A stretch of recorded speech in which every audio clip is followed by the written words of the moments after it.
gavel, so you're going to have to listen to my voice as I call this meeting to order. This is the meeting of the Tennessee Higher Education Commission, and we are called to order as of now. Thank you all for being here. We've got quite a packed house. We're first going to call the roll. For those of us joining virtually, please just a reminder to state whether there's other people present in the room. Madam Secretary, please call the roll. Chairwoman Scarlett? Here. Commissioner Allman? Commissioner Brackett? Here. Commissioner Matlock? Commissioner Perry? Here. Commissioner Rader? Here. Commissioner Ragsdale? Here. Commissioner Smith? Here. Commissioner Stafford? Present. Commissioner Wood? Here. Secretary Hargett? Here. Treasurer Lillard? Here. Comptroller Mumpower? Here, and no one's in the room with me. Commissioner Morrison? Chairwoman, you have 12 members present and 13 voting members present. Excellent, thank you so much. Our first item on the agenda is to adopt the agenda. I would suggest amending today's agenda to move the one item from the consent agenda, the revised operating budgets, move the revised operating budgets to the regular calendar because the Finance and Operations Committee had a recommendation for that amendment. So with no questions or objections, I'll entertain a motion in the second to adopt the revised agenda for today. Anyone want to second that? Second. Madam Secretary? Chairwoman Scarlett? Aye. Commissioner Allman? Commissioner Brackett? Commissioner Matlock? Commissioner Perry? Yes. Commissioner Rader? Yes. Commissioner Ragsdale? Aye. Commissioner Smith? Aye. Commissioner Stafford? Aye. Commissioner Wood? Aye. Secretary Hargett? Aye. Treasurer Lillard? Aye. Comptroller Mumpower? Yes. Chairwoman, you have 12 ayes. Excellent, thanks up. Thank you. Next up, we have public comment. Dr. Gentile, any public comment requests? Yes, we have received a written public comment by Peter Meyer, who could not be here today, but this has been circulated to all the commission members ahead of the meeting.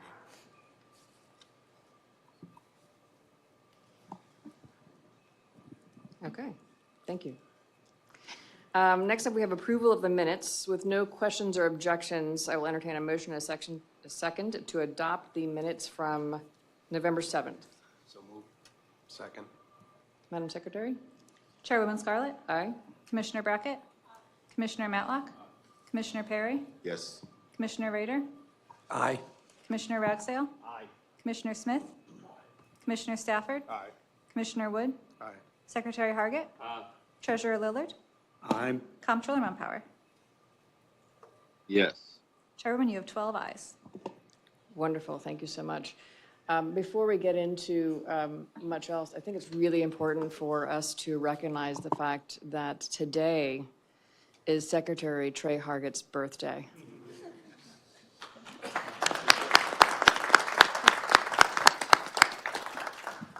Happy birthday. Thank you. You know, I've spent, as you all know, we have a family foundation dedicated to education across Middle Tennessee, and I've spent the past couple of weeks reviewing a lot of scholarship applications. I'm on the scholarship committee.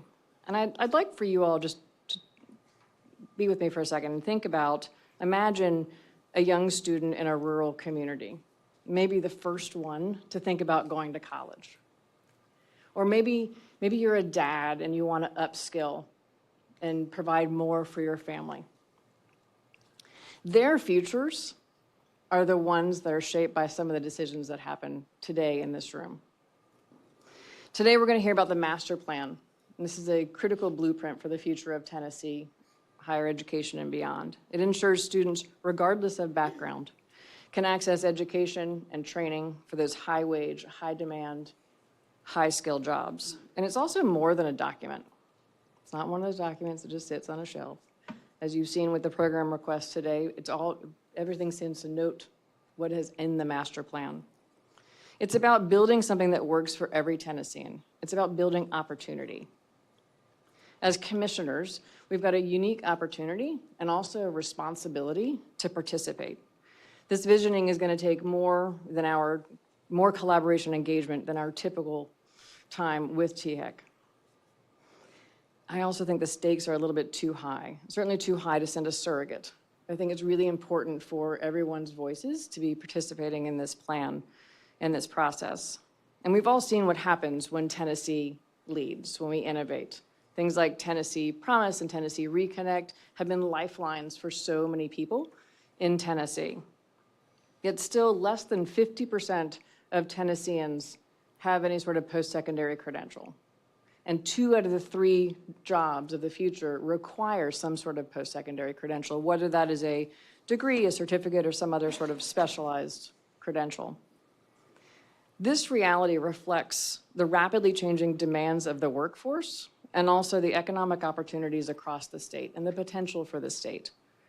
Far too many Tennesseans remain unable to seize those opportunities, whether that's barriers from financial strain, lack of quality advising, limited awareness of available resources, and systemic challenges that prevent countless individuals from pursuing or completing education and training that they need to step into the jobs of today and tomorrow. But these are not abstract issues. Behind every missed opportunity is a student who didn't get the support they needed to continue their education, a family struggling to make ends meet without the promise of upward mobility, and a community losing out on potential talent and innovation that could drive growth and prosperity for every community across our state. This isn't just a statistic. It's a call to action for every one of us. It's a reminder that we must address these gaps head-on with bold solutions and a collaborative spirit. Innovation, we've got to continue to innovate. We've talked about this before. You know, things like expanding flexible learning opportunities, meeting students where they are, whether they're in the cities or in the country or online.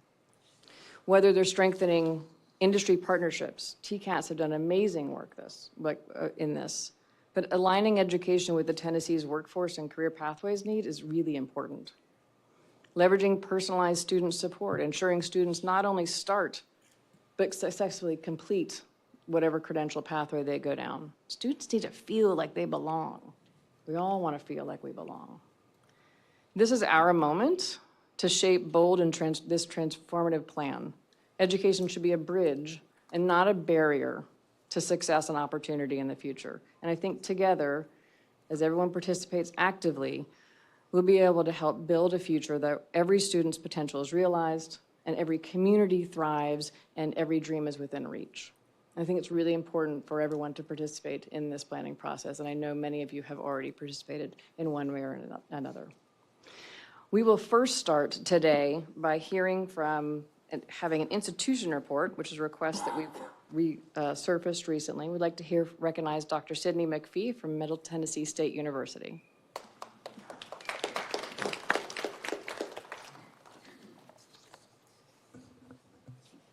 Good morning, Good morning. Chairwoman Scarlett, honorable members of the Tennessee Higher Education Commission. I'm Sidney McPhee, the 10th president of Middle Tennessee State University, and it is my pleasure to offer a very brief overview of the campus and update you on our progress and some of the opportunities and challenges we are addressing. Let me preface my remarks by offering my sincere thanks to the Commission and the Executive Director, Dr. Stephen Gentile, for your continued support of our colleges and our universities. Your leadership and advocacy are essential to our success and ensures that Tennessee remains one of the nation's finest places to live and work. Allow me to start my presentation with a moment of presidential pride. Thanks to the hard work and dedication of countless faculty, staff, administrators, alumni, and many others, MTSU is recognized as one of the country's top institutions. The Princeton Review, the Wall Street Journal, Forbes magazine, and U.S. News and World Report are just some of the many organizations that have ranked MTSU as one of the top colleges and universities in the United States. Now, while we are proud and humbled by these accolades, I can assure you that we are not complacent. Tennessee's economy has undergone a dramatic revolution over the past few decades. with corresponding increases in the demand for technologically advanced, highly skilled workforce. As our state needs and demands have changed, so have ours. With a history of entrepreneurialism and ingenuity, we have established degree programs that go far beyond simply providing jobs. They provide careers for our graduates and drive growth for our state. For example, our concrete and construction management program was the first of its kind in the nation, and today it is the model for programs around the country. Each year, students in the program average 3 jobs offer upon graduation, with many starting salaries approaching 6 figures. Building on the opportunities afforded by being a neighbor of Music City USA programs, our programs in our world-class College of Media and Entertainment have achieved national stature, and students graduating in our recording industry program enjoy the reputation as identified by NBC News as a product of a Grammy machine.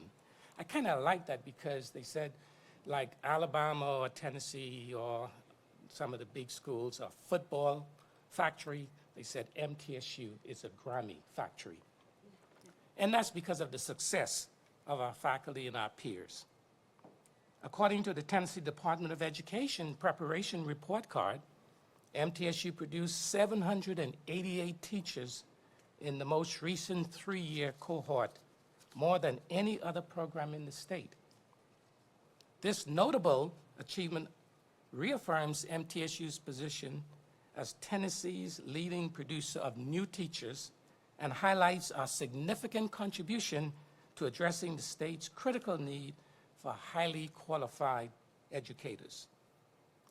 From aviation to fermentation, mechatronics engineering to tourism and hospitality management, we have responded to the economic needs of our community with unique programs that support the state's economic growth. I want to note that the unprecedented growth in our professional pilot program, as well as our concentration in aviation management, aerospace technology, flight dispatch, maintenance management, and unmanned aerial system, we have required a significant transformation. We are actually building, with the support of the state and the governor, a new airport in Shelbyville, Tennessee, that will approach about $100 million when it's done. Currently, we have over 1,000 students just in our pro-pilot program. In fact, there truly is a good chance that when you fly one of the major airlines, the captain or the co-captain may be an MTSU alum, and I have experienced it across the country. Indeed, we have a world-class aerospace program at our university. We will continue to be innovative, and I'm glad to hear your word early in your comments, Chairwoman, about innovation. We are, and we want to lead the way. With ever-changing business and industry demands and explosive growth in new technology, we must continue to evaluate and develop new curricula to keep our academic programs relevant. Over the past few years, we have established a new program in physician assistant. We've developed a new degree program in data science and cybersecurity, all approved by this honorable commission. Our cybersecurity degree was the first bachelor's degree at a public institution in Tennessee. Currently, we have programs in legal studies, biomedical sciences, and digital media awaiting your approval. Each of these programs has considerable student interest and business support, and we anticipate these will quickly meet our enrollment projections and, more importantly, address critical needs in our workforce. We have been an active partner with our state's Department of Economic and Community Development in providing a skilled workforce for existing employers and prospective companies. We played a significant role in partnering with the Nashville Chamber of Commerce in bringing Amazon and Alliance Bernstein to Nashville. And our selection as one of the first universities in the Delta Airline Propel program reflects our capabilities in addressing national needs. It is important to note that 79% of our graduates remain in Tennessee. More importantly, 56% are staying within an hour's drive of Nashville. In fact, we produce more degreed graduates for the Nashville MSA area than Vanderbilt, Belmont, Lipscomb, and TSU combined. Having achieved the Carnegie Classification Foundation R2 designation, we are committed to growing and expanding our research efforts. As a comprehensive university, our unique mission requires that we not only conduct basic scientific research, but we also use our expertise in more applied, practical matters. As a state leader in quantum science, MTSU has not only received multiple awards from the National Science Foundation and the Department of Education, but we have provided workforce training for over 300 employees in this rapidly emerging field. Already our efforts are attracting attention from a diverse audience of government and business entities. Our Data Science Institute provides business and industries with data-driven analysis to help improve efficiency, enhance cost management, and strengthen productivity. Recognized by the Nashville Technology Council for their leadership in this field, our data science program graduates are in high demand. As the largest of the state's locally governed institutions, our student body mirrors our state population, both academically and demographically. We're proud to remain the state's first choice for economically disadvantaged, transfer, and non-traditional students. With this diversity comes a responsibility to provide financial and academic resources our students need to pursue their educational dreams. We have undertaken several measures to ensure that all of our students have the resources needed to succeed. Over a decade ago, we reallocated resources to expand our Guaranteed Student Scholarship Program to provide students, regardless of their income, with significant financial aid. As a result, students who are eligible for Pell Awards and qualify for the State Hope Scholarship effectively have their tuition and their mandatory fees covered at our institution. Since then, we have expanded our scholarship to provide resources for transfer students and non-traditional learners and our veterans. Additionally, we have increased the number of advisors and enhanced academic resources for our students, very much like the theme that you have mentioned in your opening remarks. And our Charlie and Hazel Daniels Center serve more than 1,000 veterans and their families, providing academic resources, personal and professional counseling, and dedicated career service. I believe this slide here is self-explanatory. At MTSU, we are committed to being good stewards of the resources that the state provides us. With a large population of first-generation and Pell-eligible students, and we are proud of that, the cost of attendance is the single most significant barrier to completing a college degree. And I can assure you that we remain committed to providing a quality education at an affordable price. MTSU has the lowest tuition and fees among the state's 3 largest universities. Maintaining an efficient operation requires the commitment of our entire university community, and I'm pleased that the Comptroller's Office has consistently recognized us for our excellent management. However, I do need to note that this efficiency comes at a cost. as we have been forced to reallocate resources, scale back programs, and eliminate some services, including mental health services, to meet the financial realities of our students. Commissioner, Chairwoman Scarlett, ladies and gentlemen, on behalf of our 20,000 plus students, our 3,000 full-time and part-time faculty and staff, and our 140,000 living alums all over the United States, this state, and internationally, thank you for your time. Appreciate the opportunity to give you this report. Thank you so much. Does anyone have any questions for President McPhee? We're good? I think we're good. Thank you. Next, I'd like to turn it over to Dr. Gentile for his Executive Director report.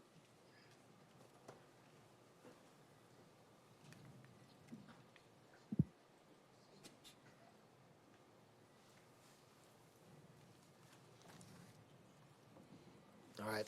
Thank you, Madam Chair, members of the commission. It's always an honor to be in front of you today and also behind me to recognize that we have a full house when it comes to our presidents. All 6 LGI presidents are here. We have President Mike Licari from Austin P, President Brian Nolan from ETSU, President Sidney McPhee just heard from MTSU, President Phil Oldham from Tennessee Tech, President Hargrave from University of Memphis, and I'm really pleased to announce that the interim president who started back in December, President Dwayne Tucker from Tennessee State University, is also here today, as well as Chancellor Tidings from TBR and Randy Boyd from University of Tennessee.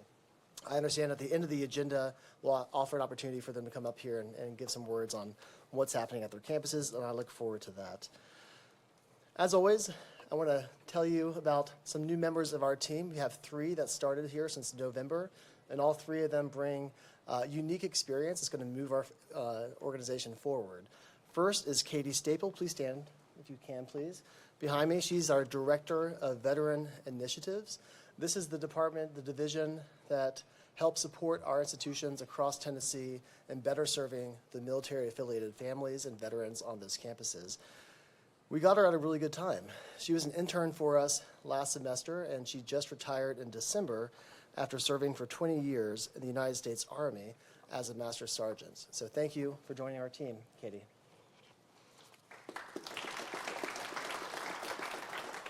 We also have Emily Curtis, who started as a fiscal manager for the Bureau of Access and Outreach to help that team with the grants that they have for Gear Up and others as well. She previously served as the bursar at National State Community College and has a wealth of higher education experience behind her as well. And then also Colleen Ellis. I believe Colleen is here. Hi, Colleen. Colleen comes to us from the Senate Education Committee, where she served as a research analyst and has been a good partner with us over the years, and we're thrilled to have her here with us. She started here this week, and she's already making an impact in our organization. In fact, one of the handouts you have is a memo that she pulled together that summarizes last week's special session and all the different bills that came from that and its impact to the state, with a little briefing on there about the impact of sports wagering and how that's going to be diverted to K-12 going forward and what that means for higher education. So that's there for your review. This is what she's going to help us doing as we move forward this session. We have a long session in front of us. We know that next week the governor's budget will be released on Monday with the State of the State.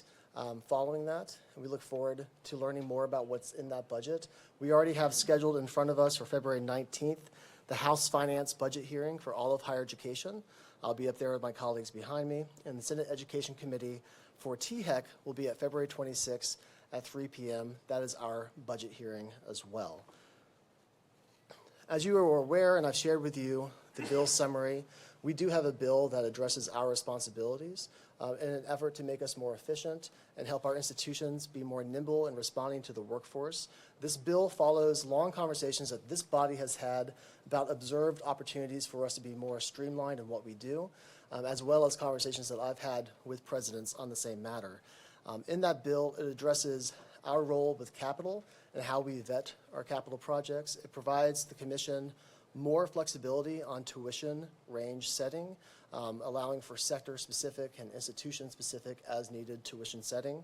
And it provides some tweaks in the language to make this commission more nimble when it comes to approving certain academic programs as well.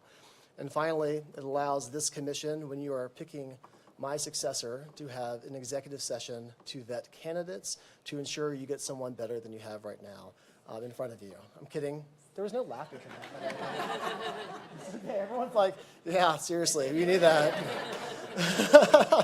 But that should help us in the future better vet our candidates for this position. There's also an administration bill that will formally merge the THEC and THEC boards together. We have been merged as staff for a long time now. However, we have two different boards that one's talking about finance policy, the other's talking about all other higher education policy as well. That'll be an administration bill coming forward. Starting in late February, you'll be getting weekly legislative updates about what's happening during session. Right now, it's a bit of a slow period. It'll start picking up in a couple of weeks. I'd like to talk to you about three more things.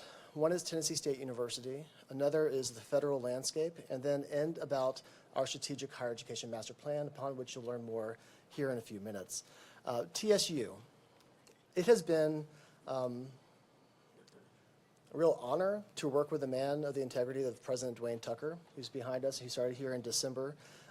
He and I have been working very closely. Our teams have been working very closely in helping TSU navigate through its financial situation. We continue to have a daily presence on campus in our financial aid division with Leah Llewellyn and her team on campus again daily, helping students right now get the access to financial aid, and also helping TSU better position the financial aid office going forward so that it can be of success. We're also providing a lot of resources to the Tennessee State University Board, working closely with Chairman DeCasio Winton on their needs as a board to help navigate the situation. Last Friday, we brought in an outside consultant from NACUBO, which is the National Association of College and University Business Officers, to present to the TSU board. It was a public meeting on exactly what is financial exigency, what it means, what are things to consider as you decide whether or not to use that as a tool.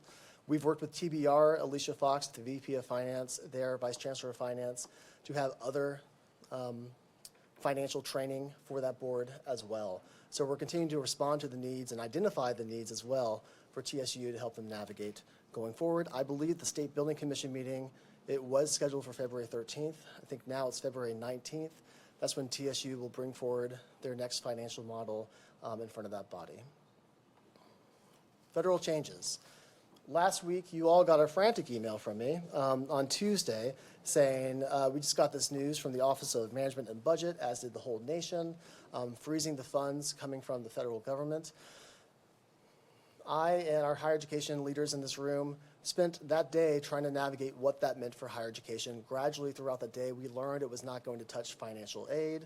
However, it would touch research in a big way. The grants that we have, THEC specifically with Gear Up, but all the grant programs at our institutions would be impacted. Before learning at 5 o'clock that day, the judge was holding that decision, and then the next day, that whole letter was rescinded as well. That said, every moment of this new administration is bringing new news of what might be coming for higher education and how it could be affected. As you may have heard, the Department of Education is under scrutiny right now. What that means for higher education, what that means for K-12, can mean a whole range of things. The Department of Education disperses all the federal aid that our institutions receive, as you guys know. Should the Department of Education be disbanded, where that goes is a question mark. There's talk about it going to the Treasury. The Department of Education also oversees civil rights allegations against them at our institutions. If that were to go away, the Department of Education, it might go to the Department of Justice. There are other elements that are key about Department of Education that affect how our institutions operate. The Department of Education, the federal government, approve the accreditors that accredit our institutions as they seek to get access to financial aid. What happens if the Department of Education goes away? We don't know yet. Everything is a question mark right now. But we're learning alongside our peers of what's going to come to make sure that in this time of lots of questions, we can navigate it with some assurity that will come out on the other end and it being able to respond to it as well. Shifting to our strategic higher education master plan. This is something that I'm very excited about that's happening here. This is the first whole cloth strategic higher education master plan the state will have created since Focus Act. in 2017. We had an update in 2020 that we presented to this board, and then a month later, the world shut down and everything changed. However, this will be the first wide-reaching strategic higher education master plan that's bringing together all of the presidents, all the stakeholders at the state are having lots of conversations about where this is going. Amanda will walk you through what the process will look like to land on a master plan. But I'm going to talk to you about what's important for me and what I see as necessary with this document. First of all, as I mentioned, this is the first document of its kind since Focus.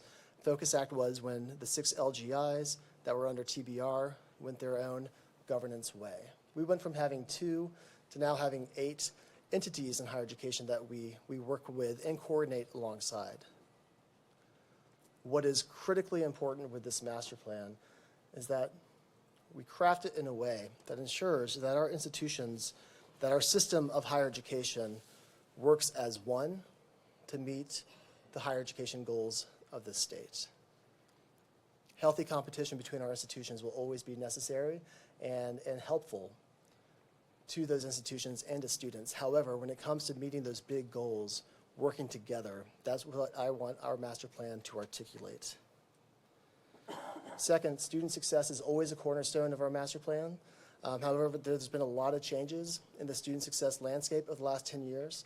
With Tennessee Promise now up and running full steam, Tennessee Reconnect, dual enrollment has greatly changed in the last 10 years of how the state funds it and where it's going and where it's helping students. We need more thought and energy put into that as well. All pathways to and through higher education need to be addressed in this master plan, as well as the growing focus on and reliance of and need for non-credit training that all of our institutions are participating in, and that is necessary for a sustained workforce.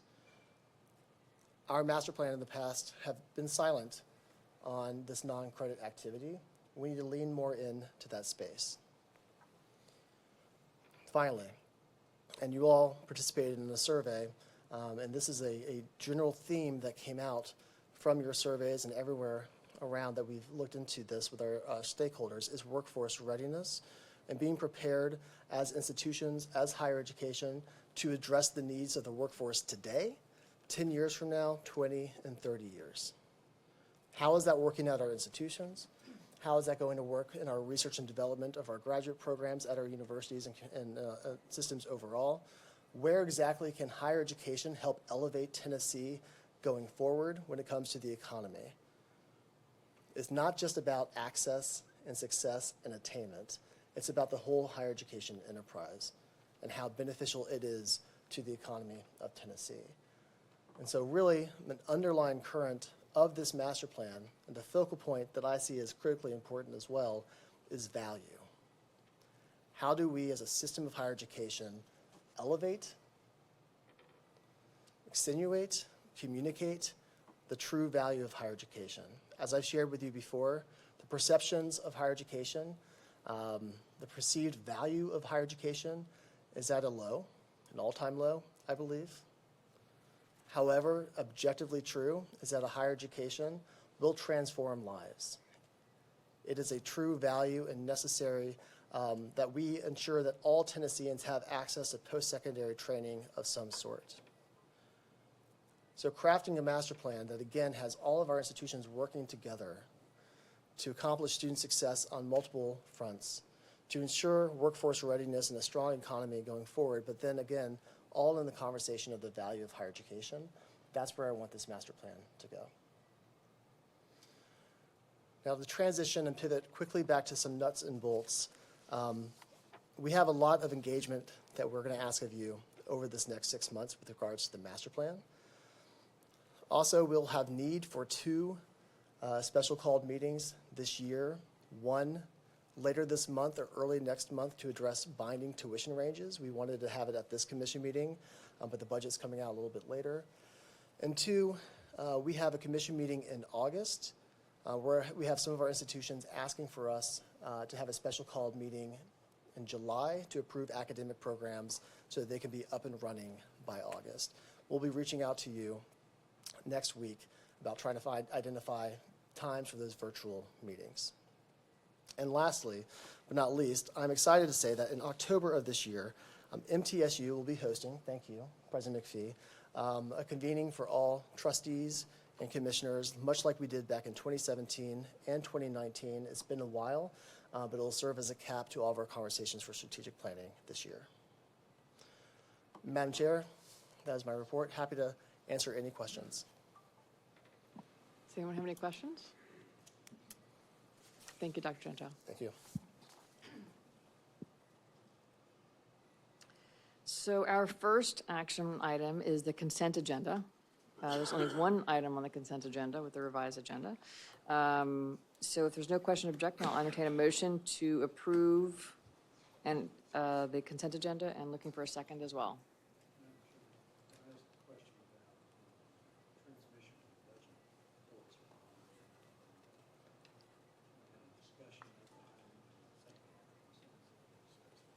So we had revised the agenda to move that off the consent agenda into the, yeah.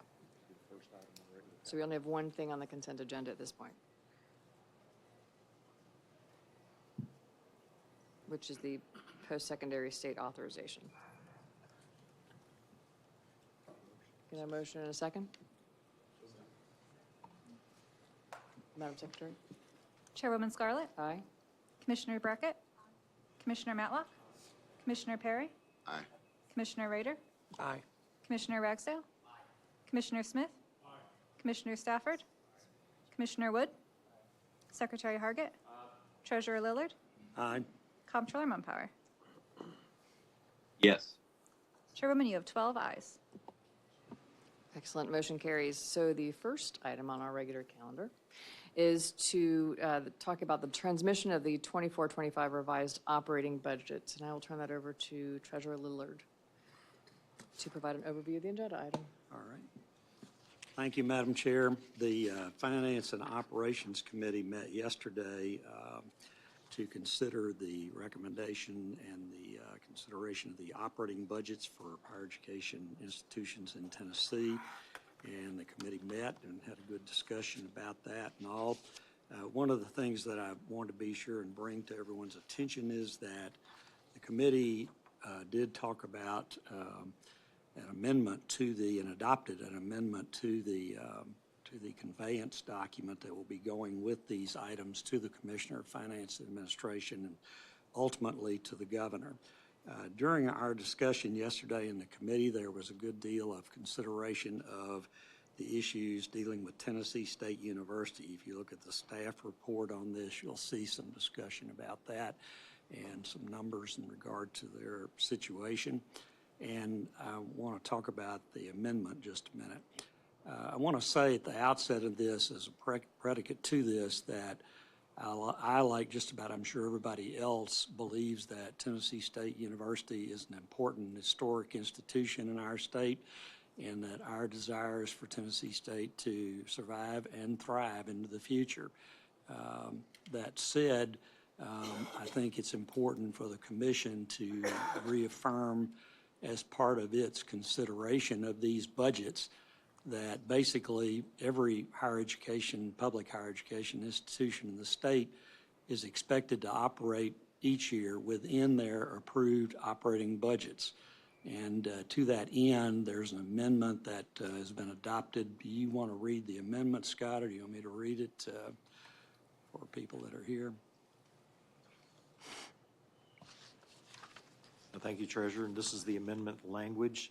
The Finance and Operations Committee recommends including the following language when transmitting the fiscal year 24-25 revised operating budgets.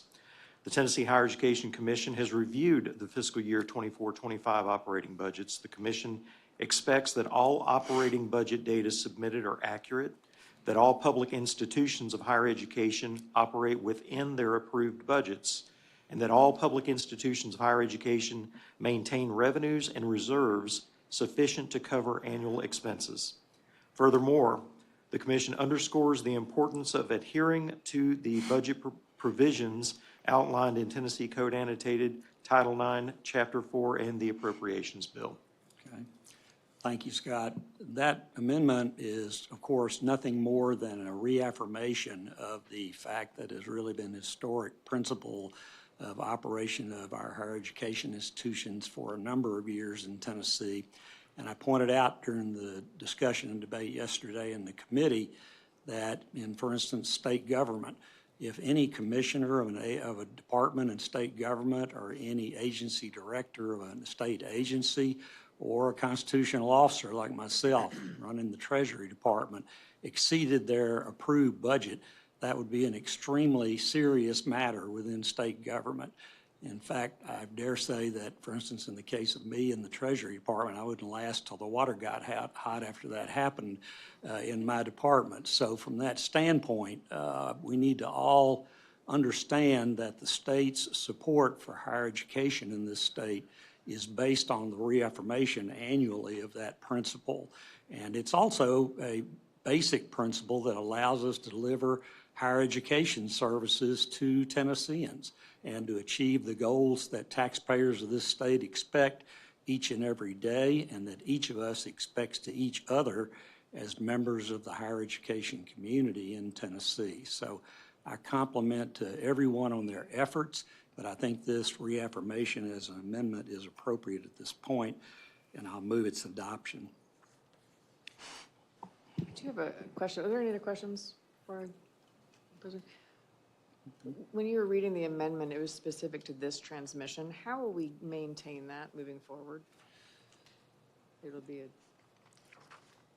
Well, the staff may want to consider, dealing with that as a point in each future year is probably the best way to deal with it. And because circumstances do change and verbiage does change from year to year somewhat, needs to be adjusted. But again, I think it's, a reaffirmation of what is an age-old principle in the operation of state government and public institutions, including public institutions of higher education, however governed. I'll second. Are there any questions? Madam Secretary? Chairwoman Scarlett, Aye. Commissioner Brackett. Commissioner Matlock. Commissioner Perry, Yes. Commissioner Rader, Aye. Commissioner Ragsdale, Commissioner Smith, Commissioner Stafford, Commissioner Wood, Secretary Hargett, Treasurer Lillard, Aye. Comptroller Mumpower. Yes. Chairwoman, you have 12 ayes. Excellent. Is it necessary to make an motion to approve the amended report now at this point, or how do you want to proceed right now? The whole thing was through that motion. Okay, all right, thank you. All right, motion carries as amended. Next up, we have the 3 new academic programs. Commissioner Ragsdale led the Access, Academics, and Success Committee yesterday. He will provide an overview. Commissioner. Thank you. Yesterday, I served as pinch hitter for Commissioner Allman, who was ill, and we will welcome her back at our next meeting. We had several items that came up, including 3 new academic programs at Middle Tennessee State University, and Dr. McPhee, your team did a really nice job, very well prepared in presenting this information to the subcommittee. The 3 programs were Masters of Science in Biomedical Science, Master of Science in Digital Media, and Master of Science in Legal Studies. The first 2 passed on a unanimous vote. There was some dissension on item number 3, but they all passed and moved forward. So, Madam Chair, do you want to handle these on an individual vote? Is that be the best way to do that? That is where we have to go. Okay. Yes. Well, I'll move approval of the Biomedical Sciences Master of Science degree. Madam Secretary? Chairwoman Scarlett, Aye. Commissioner Brackett, Commissioner Matlock, Commissioner Perry, Yes. Commissioner Rader, Commissioner Ragsdale, Aye. Commissioner Smith, Aye. Commissioner Stafford, Aye. Commissioner Wood, Secretary Hargett, Treasurer Lillard, Comptroller Mumpower. Yes. Chairwoman, you have 12 ayes. Okay, motion carries. We'll do the same for the Digital Media Master of Science. Move approval. Second. Madam Secretary? Chairwoman Scarlett, Aye. Commissioner Brackett, Commissioner Matlock, Commissioner Perry, Aye. Commissioner Rader, Aye. Commissioner Ragsdale, Aye. Commissioner Smith, Aye. Commissioner Stafford? Aye. Commissioner Wood? Secretary Hargit? Treasurer Lillard? Comptroller Mumpower? Yes. Chairwoman, you have 12 ayes. Okay, we'll move on to the Legal Studies and Master of Science. Looking for a motion in a second. I'll move approval of the Master of Legal Studies degree. Second. Since this one did have a dissension, if there's any questions, I'd like to open it up for questions. Okay, Madam Secretary? Madam Chair. Oh, yes. Madam Chair. Comptroller, yes. Thank you. If we could have a more public discussion or description of what skills this program is intended to provide for students, what evidenced demand there is for this skill set in the workforce, and in particular, in that this is a partnership with the Nashville School of Law. And I think that's a good school, and I employ in my office attorneys who have been educated at the Nashville School of Law. But one nuance of the Nashville School of Law is that attorneys who are educated there cannot work outside of the state of Tennessee or cannot be barred outside the state of Tennessee, as I understand it. So will someone who receives this degree at MTSU under a partnership with the Nashville School will be able to take that and work outside the state of Tennessee? Comptroller, I'd like to recognize Dr. Aldridge to respond to your question. Thank you. Thank you for the question. This is Dr. Amy Aldridge, and I'm the Vice Provost for Academic Programs at MTSU. I want to be very clear from the start that this is not a JD. I mean, this is a 30-hour master's degree, and its purpose is for people who want to upskill, people who are already in business but need to understand more about the law. And we mentioned yesterday that there is a need for this just because of all the more demands on regulatory compliance, the high cost of legal services, more online businesses. All these reasons have led to the need for this. To answer your question specifically about where our graduates can do their work, this is not a program that's accredited through the ABA or the Tennessee Supreme Court like the current NSLJDs are. This is a program that will be accredited through the College of Business, which is where the degree will sit with us. And we are seeking AACSB accreditation for this degree. We hope to be the first in the country, if not one of the first in the country, to get that accreditation. But our students will be able to work everywhere. And of course, the university is accredited through THEC and is in very good standing. Thank you very much. So putting yourself in the shoes of someone who completes this program, going to be seeking work, how would they market themselves? What would they say is the skill set they have gained as they present themselves to a prospective employer? For example, how would you just answer that? Yes, Comptroller. So the seats, you'll notice, if you've seen the report, we have very limited seats in this program. In fact, I believe it's 10 students in year one. We anticipate that our students are going to be people currently who have jobs, who work in the finance industry, work in the health industry, work in the entertainment industry, very likely here in Middle Tennessee. Because they're going to need to attend classes in person. So they'll be here, and that this will just help them increase their pay and make them more useful to their employers. Thank you. Any other questions? Yes, Treasurer. Let me ask a question about this. I'm concerned a little bit about how this is perceived by the public, or how the person who has this credential would represent themselves in the matter.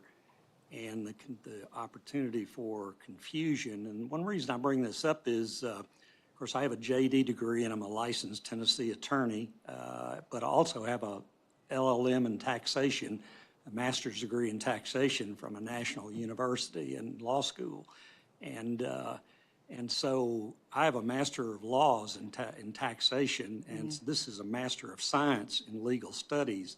So someone who's listening to me talk or listen to the person who graduated from this program talk, how are they going to perceive, if they're a layman, in the public out there, that there's any difference between what I'm saying and what they're saying?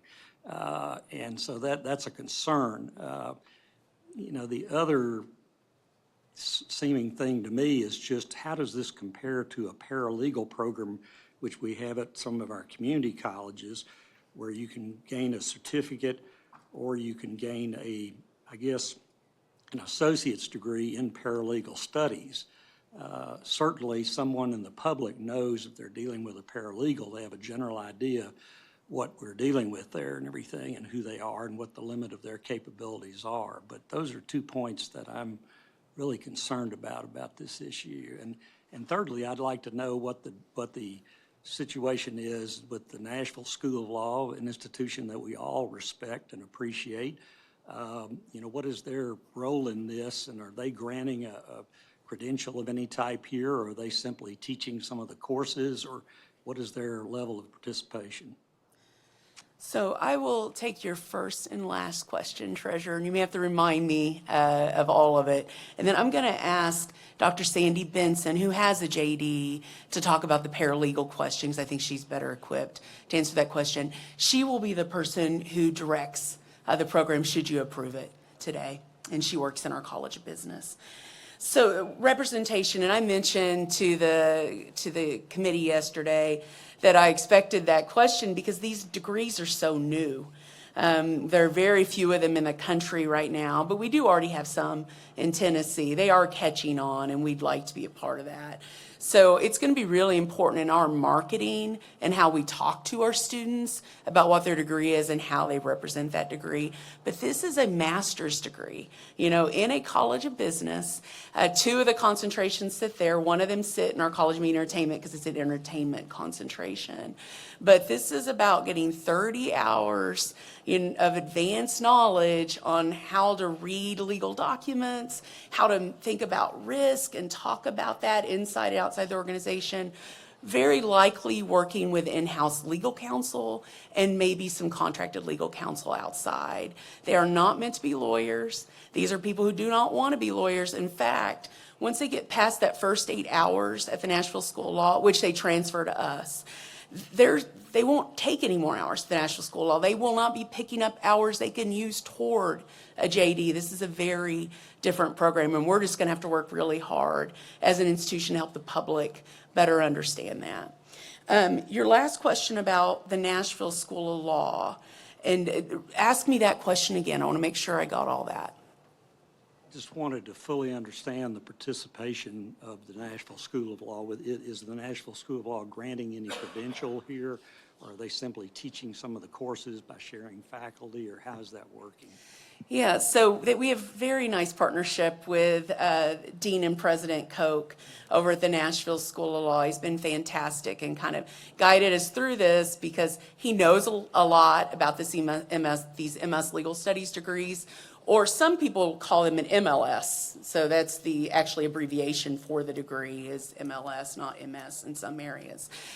He's been involved. He provided me with many readings to make sure that we got our curriculum right at our institution. They will continue to award the JD. They will not award this MS in legal studies.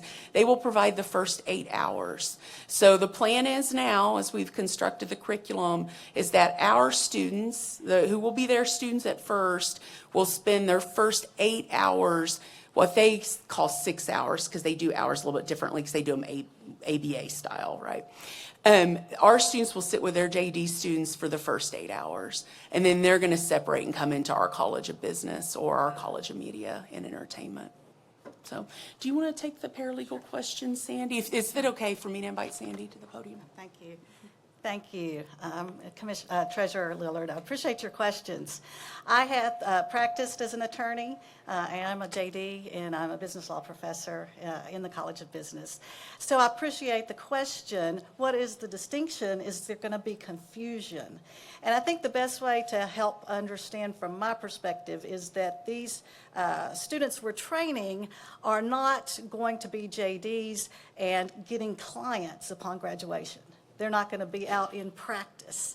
These are people that will be likely within an organization helping to interpret the laws, like Dr. Gentile for your executive director here, in a rapidly changing environment, regulatory environment. And so they're going to learn how to research and analyze and communicate findings of the law. And so we are training business people to understand and interpret and communicate the law, but we're not training prospective lawyers to be business people. And so I think that one thing I'd like to just share is that this is, although it's relatively new, we've been thinking about this, and I've been excited about the possibility of an MSLS for a number of years, as I've seen a hunger in organizations that really need people within to understand the law. I know when I was in practice and endorsed by the Tennessee Medical Association, I got a lot of physician transactions and representing practices of 25 or less typically. On the other side of the deal were large law firms representing the large organizations. And when my client had people inside their organization that understood, or they understood the law better, the deals went smoother. And so I think organizations understand if they can save some legal cost and also have people on the inside who can react quickly to explain and communicate and analyze these changes. So as far as your paralegal question, there may be some that decide to work within the legal field to help advise attorneys as well. But we really think we're going to have most folks in organizations like the compliance areas, healthcare, particularly anti-money laundering. The investment and financial services firms have expressed great interest. The emails I've gotten from people interested as they've heard about this possibility are what they've told me, management positions, perhaps contracts, purchasing, construction, and other areas that they've expressed interest. Does that help address your question? Certainly it does, and certainly, I acknowledge what you've said. Well, Certainly, I acknowledge what you said. Of course, there's a limitation on people being able to practice law from not a licensed attorney, i.e. it's a crime in Tennessee That's to right. do that. So, that's an issue there. But on the other hand, I am concerned about, for instance, there's nothing that restricts these folks from going out and representing themselves as having the credential that your institution would have granted them, Master of Science in Legal Studies. And if they, for instance, go to work for one of these entities that sells prepackaged bills and things like that, and they decide to put on the letterhead, I'm John Doe, comma, Master of Science in Legal Studies on there, that's going to lay people who have no way to understand that this is not a lawyer you're dealing with, this is someone who's trained in other skills and all that. And I'm just concerned about that. Now, that would be something that I guess the Board of Professional Responsibility and Yes, yes. take up about requiring some kind of disclaimer to be present. No one involved in this is licensed. Right, yeah. They will. It's just a concern that I have in that regard, because there's nothing, as you say, I agree that corporations and others may benefit having these people on their staff, have that good credential from your fine institution, but on the other hand, they understand that they're not dealing with law. The general public may not be in the context in which it's I think that's a very fair concern. Something that our president talked about, and we're very proud of, is that we are very innovative, in our curriculum. And you see that with the 3 degrees we've brought you. And that becomes part of our burden, right, is making sure that we're educating our publics and our students. That would be an ethical concern, right? Any other questions? Briefly. I won't subject you to all the questions that I asked yesterday. I'll turn.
Yeah, that's an excellent question, if I may. Yes, so the AI does make a change in the legal field, absolutely. We have also, what I teach business law, is that AI is a tool, but it does give wrong answers. It does hallucinate. And so some lawyers in another state had turned in a brief without looking into what the source of that using AI, and found out that it had hypothetical cases on it and found themselves in disciplinary matter. So what we're training is the ethical use and how it can be used as a tool, but that you cannot rely on the output. Critical legal reasoning is essential. And to the question about the unauthorized practice of law, there are other universities. University of Tennessee at Knoxville has a legal studies program, as does Vanderbilt. And so I think that we're seeing the need within the organizations, and that that there's others trained in these areas and having the degree, really targeting those that are within corporations, not really trying to practice law and have clients or go to court. And I think that's the distinction. But thank you for the concerns. Does that help answer your question? Thank you. Thank you, Madam Chair. I'll try this. So I'm going to go back to something the comptroller brought up, and I voted for this to come out of committee yesterday, but I told Commissioner Perry after the vote, because I couldn't have told him before the vote, obviously. It's an unenthusiastic yes, is what I cast yesterday. One of my concern is for the student that enrolls in this program, do they understand what they're getting and what the marketability of that degree is? Now, ultimately, I think where higher education is headed is there's going to be a lot more emphasis on you being able to tell people how you succeeded in your respective program and the skill set you bring to the table, instead of just saying, I have a bachelor's of science in X, Y, and Z. But my concern is you're going to have people getting a master's degree in legal studies, believing that they're going to be able to go get a job in the world of regulatory affairs in some way and really be ill-equipped to do that. But they're going to be getting that master's degree believing that that's the path they're going to be able to pursue. So I just want to echo the concerns of the comptroller and just tell you my spin on that as well. Thank you. Thank you. That's another good point. I think that is a really important role for me as the program director and all of us in recruiting and advising and administration and anybody that's dealing with students and our faculty. And that's really a point of emphasis. Is this going to be of value? And it's really important, I think, from my perspective and at MTSU, that we want students to come out and find the value in that degree. And so that's why we're focused on those 3 concentrations. So some MLS programs have a lot of concentrations, like Texas A&M has a whole number of those. We've picked those 3 that we think we have a unique value proposition that we can help target and focus and help follow those students through their graduation all the way into advancements in their careers. So that's the hope. Comptroller. Thank you, Madam Chair. A question about your business model. As you say, you're going to have 10 slots initially.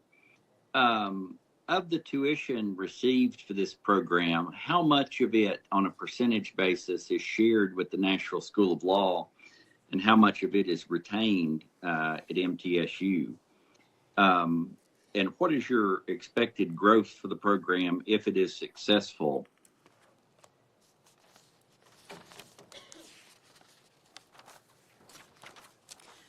So as I explained to the committee yesterday, the first 8 hours are taken at the Nashville School of Law. They're actually NSL students during that time, so they pay them the tuition. And then they transfer to us for the last 22 hours. Then they pay us for that tuition. It's going to be really important because we have 3 entities involved. We have 2 colleges on our campus, so the College of Business and the College of Entertainment. And then also the Nashville School of Law as an external partner. It's going to be really important that we scale carefully and that we're really making sure that everyone's comfortable with what's happening and that there's value and that we are communicating both internally and externally very well about what the program is. Thank you. Continuing to think about the business model of the program, and in that the response to my previous question was, well, we anticipate this really being tailored to people who already have jobs, yet they have to attend class in person. How are you going to market this program? Are you marketing it to people who you expect their employers to say, yes, you can leave work and go take these classes in person because the skill set you're going to gain is going to benefit our business? How do you expect to market the class? So the first 8 hours, so the Nashville School of Law in general is a former YMCA night school. It's one of only 2 existing left in the country. The other is in Birmingham. And their model is all evening and weekend classes. So that's what will happen for the first 8 hours. The last 22 hours with us, they will have online options. They will have hybrid options where they could be online and in person, and then they will have in-person options. So it's a very flexible degree. That is our model with our grad degrees in particular right now anyway. We're trying to stay to the 30-hour model. With these other 2 degrees, they're both completable within 10 months for its full-time student. We're really trying to be very cognizant of the state master plan and our own institutional plan to take care of students who work. And so you are marketing it. How? We assume that the student will have a full-time job if they come to this program. So that's who we're catering to. I don't know that we'll have a problem filling these first 10 seats, judging on how much people are already reaching out to us, just having heard about it coming into the commission. So we don't think we'll have any problems with that. We have already started a marketing plan. Sandy and others are already meeting pretty regularly to prepare in case there is approval this week. Because we would like to start it this summer. Thank you. Just a point of clarification, who in Tennessee, which schools?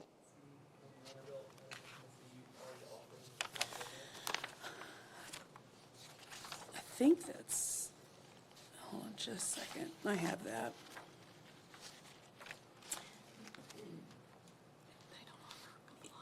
Yeah, I think UT Knoxville, Vanderbilt are the only post-secondary institutions right now in Tennessee. I look for that to increase. Mm-hmm.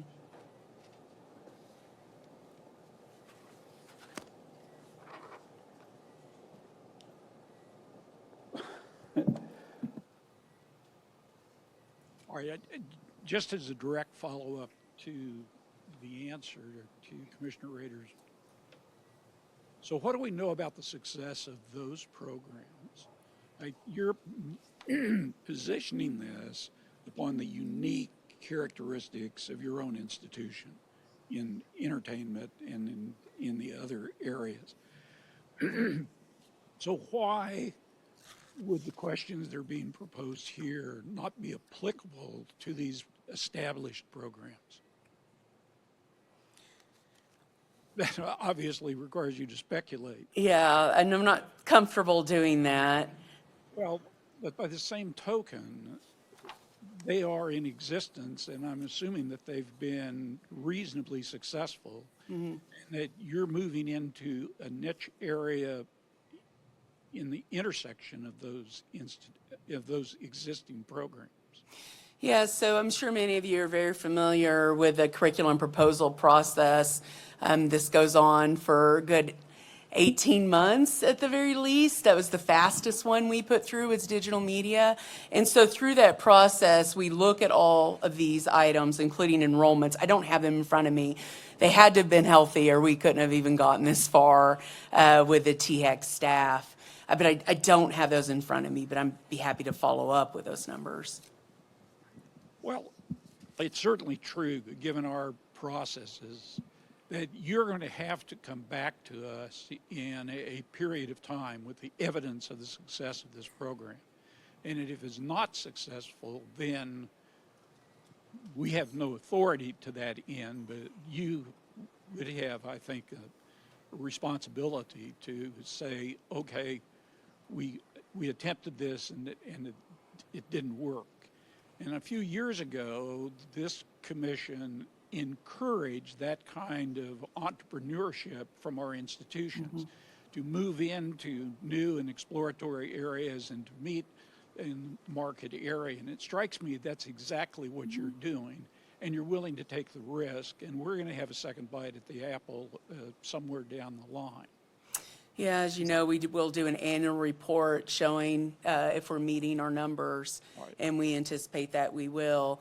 And I would argue everything we've brought before you is very entrepreneurial and creative. I've been doing academic program work for a decade now in 2 different states, and the other one was Texas. And I pride myself on staying up on these trends. And I do believe these will be successful. The president obviously does too, or we wouldn't be in front of you today. Yeah, I think the only challenge to my own question, which I want you to see as a question of support, is that you do have an ethical responsibility to address the kinds of marketing questions. And I personally have the confidence that MTSU is going to take that very seriously. If you didn't, then AASCB would be down your throats as well. So there are guardrails that appear around this program by both us, AASCB, and then your own institutional integrity. Thank you. Graduated in 2008, graduated law school in 2010. I believe that the Master's in Legal Studies was available during my time in school. Are you familiar with how long that specific program has been in existence? I don't. TX staff, anybody? How long the program's been at UTK? There may be a UTK rep here who can answer. 2009? 2009, yeah. So while it may be entrepreneurial, it's obviously had some existence in the state of Tennessee, and people have attended that course, correct? Yeah, they actually started that program in 2021, the MLS. Are you talking about, or the JD? I'm talking about there was certainly a degree of some sort at the University of Tennessee for legal studies while I was in school. Oh, they used to have alphabet soup. Here we go. There was like an MLL at one point, which they've MLM, LM. Okay, Rachel has the right. Thank you, Rachel. So they did have that, which they've since phased out and replaced partially with the MLS. So yeah. I still have a lot of questions about this, and, you know, I may ultimately get comfortable with it in some form or fashion, but I want to ask the university and the staff here whether you need a vote today on this, or can this be deferred to our next meeting? I think we've got some special meetings coming up. I don't know what your timetable is here, if you're trying to get this going for the next academic year, or what your deal is.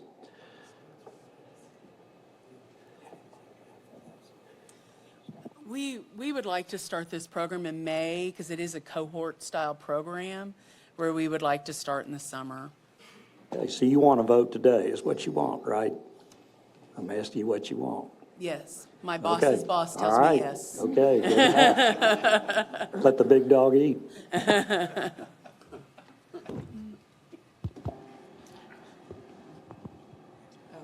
Madam Chair, Dr. Gentile, do we have a special meeting coming up to approve tuitions and budgets?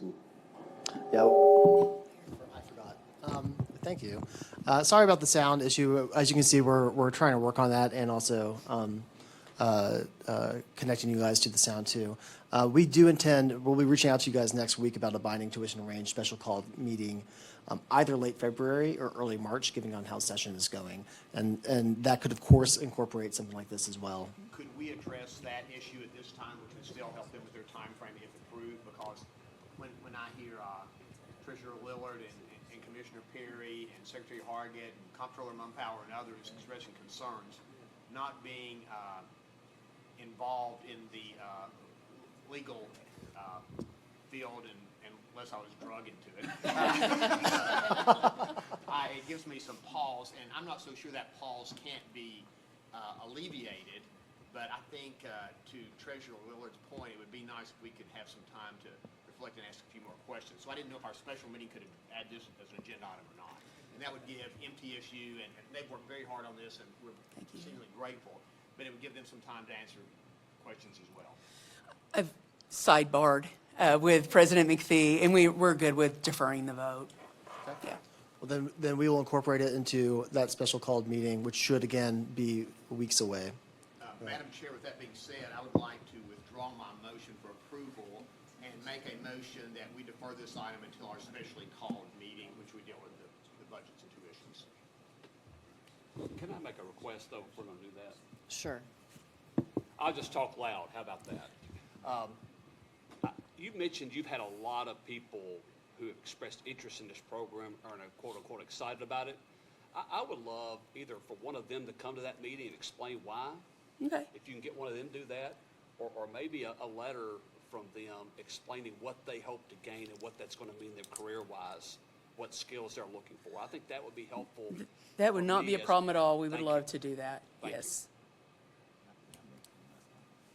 Also, since we're going to have some more time, do you all have time to talk to the Nashville bar or maybe the Tennessee bar whose HQ is in Nashville between now and whenever we see you next? I mean, I know that you've got some input from the Nashville Chamber, but I didn't see anything from Legal Industry Association professionals, and it might be good to have some input. Yes, we can do that.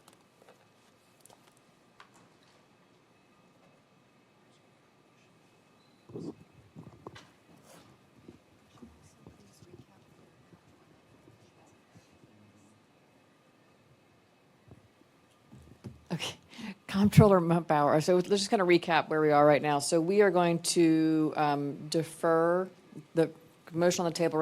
Initial motion to approve this has been rescinded. The next motion on the table is that we'll defer this vote to a later time period. Certain specific requests we'd like to hear from the Nashville School of Law. Possibly they're participating in the next conversation, and then the National Bar also some sort of commentary besides the National Business Chamber. And students And a who are prospective interested. student who would be interested. Sorry, Yes. Chair. Any other additions or any other things that we want to hear? Yes, Treasurer. I'd There's like a to. microphone right that behind the you. staff consult with the Board of Professional Responsibility in Tennessee and find out what their views are on this and whether there are any disclaimers, et cetera, that have to be given in connection with this in the future. Again, different people have different concerns about it, what's been said today, but one of my concerns again is that a master's degree in legal studies sounds a lot like the degree that I have, that I went to school for over 8 years to get, and everything. And, it's a situation where I'm afraid that the public will be misled to some degree about how these people are, what advice they're actually able to give or whatever they're willing to do, so. I think that's good additional input. Any other requests that the commission has? Madam Chair. I think confirmation about the programs existing at the University of Tennessee, Knoxville, and the University of Vanderbilt, both incredible institutions, more understanding about how their programs are going, how long they've been in existence, I think would be instructive to what you're embarking on here. Comptroller Millpower? Yes, so in between now and the special called meeting, I would encourage the folks gathering and presenting this information to reach out to us on a one-on-one basis, and don't just bring this information to the next called meeting. Come meet with us or provide it to us ahead of time. Okay, I will second the motion. Thank you. Move on to Madam Secretary, if you would mind calling the roll. Chairwoman Scarlett? Aye. Commissioner Brackett? Commissioner Matlock? Commissioner Perry? Yes. Commissioner Rader? Aye. Commissioner Ragsdale? Aye. Commissioner Smith? Commissioner Stafford? Commissioner Wood? Secretary Hargett? Treasurer Lillard? Comptroller Mumpower? Yes. Chairwoman, you have 12 ayes. Wonderful, motion carries. Thank you, and thank you, Dr. Aldridge. The next is up on, we have a committee appointment. Our last action item will be an appointment of our newest member, Commissioner Bob Smith. I'd like to nominate him to join the Finance and Operations Committee. Be looking for a second for that nomination. Second. Madam Secretary. Chairwoman Scarlett? Aye. Commissioner Brackett? Commissioner Matlock? Commissioner Perry? Yes. Commissioner Rader? Aye. Commissioner Ragsdale? Commissioner Smith? Commissioner Stafford? I don't know, he's unsure.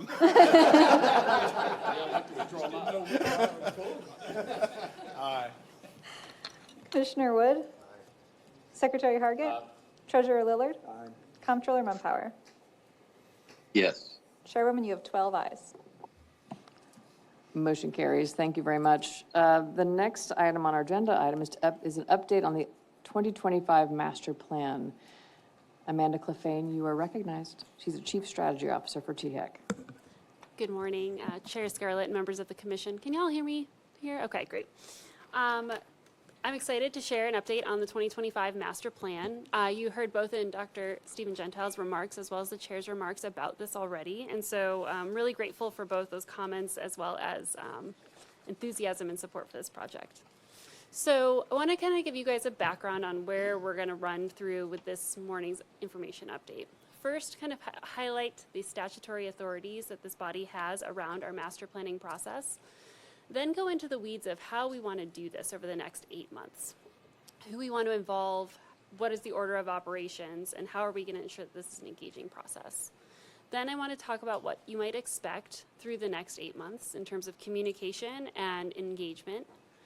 Highlight a few important dates, and then I want to close with some results of the survey that was mentioned previously, as well as some work that our facilitators with Education Strategy Group have been doing in communicating with key stakeholders about this process.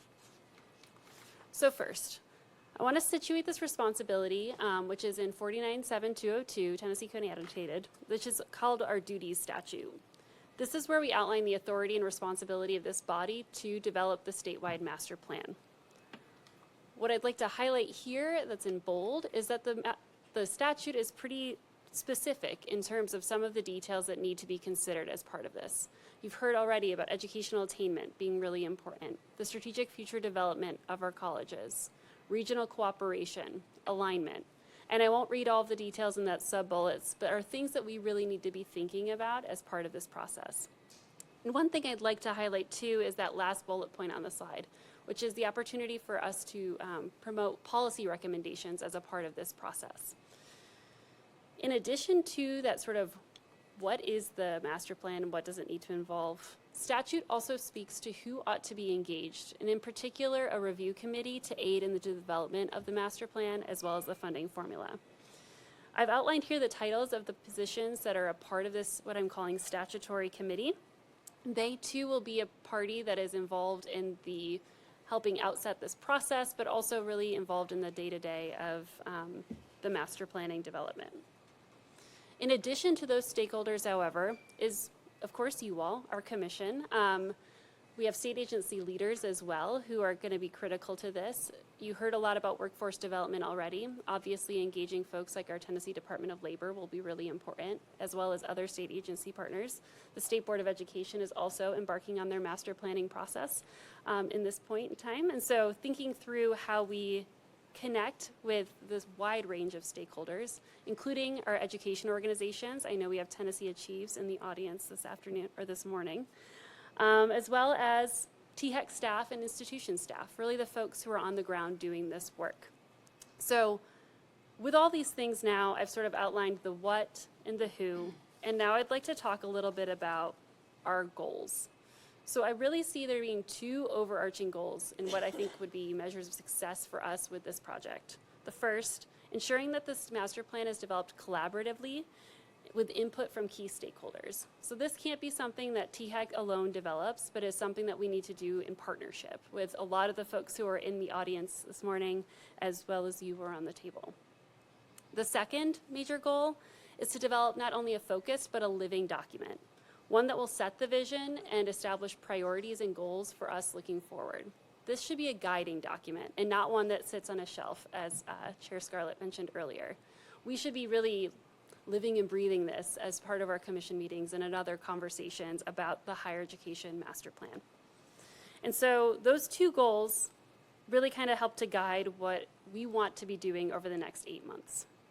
You'll see on the slide here what is the theory of action with this process, and really have broken this down into 3 different phases. The first phase being one where we're collecting information and perspectives. That's the phase we're in right now. Doing some background and context setting, reviewing prior master plans, looking at other state master plans, getting some background to what details and scope we should be thinking through, identifying those key stakeholders and notifying them of the process that we would like their involvement and engagement. The priorities survey, which I'll mention and talk through a little bit more shortly, was disseminated to 95 stakeholders to get their insights on what they see as the biggest priorities for higher education in the state, as well as what we need to be addressing in our master plan. And then the last thing I'll mention are these, we're calling pre-calls, but really interviews that are being led up by our facilitator education strategy group. These are one-on-one conversations with stakeholders to really help kind of build even further information and context to not only those survey responses, but also conversation. How do we ensure that this is a plan that is developed in the way that we want it to be? Phase 2 of this process is really where we're going to be headed in very shortly. This is a collaboration and consensus building process. We've envisioned there being 5 topical focus groups for this master plan, informed again by that survey as well as these conversations that are occurring with key stakeholders. These conversations will be places for us to set context, to hear from experts in the field, and really to develop a Tennessee way forward. What are the recommendations that these experts have, being Tennessee experts, for our master planning process? The results of these working groups will result in some briefings that I really think will serve as foundational documents to the master plan itself. Alongside these formally scheduled meetings, we will also be having listening tour and focus group opportunities with our facilitators again to really develop further some of that context, and also to, we're calling pressure tests, but really think through these recommendations that are coming up through the group. What do you all think? What are the concerns? What are potential landmines that we need to be addressing with that?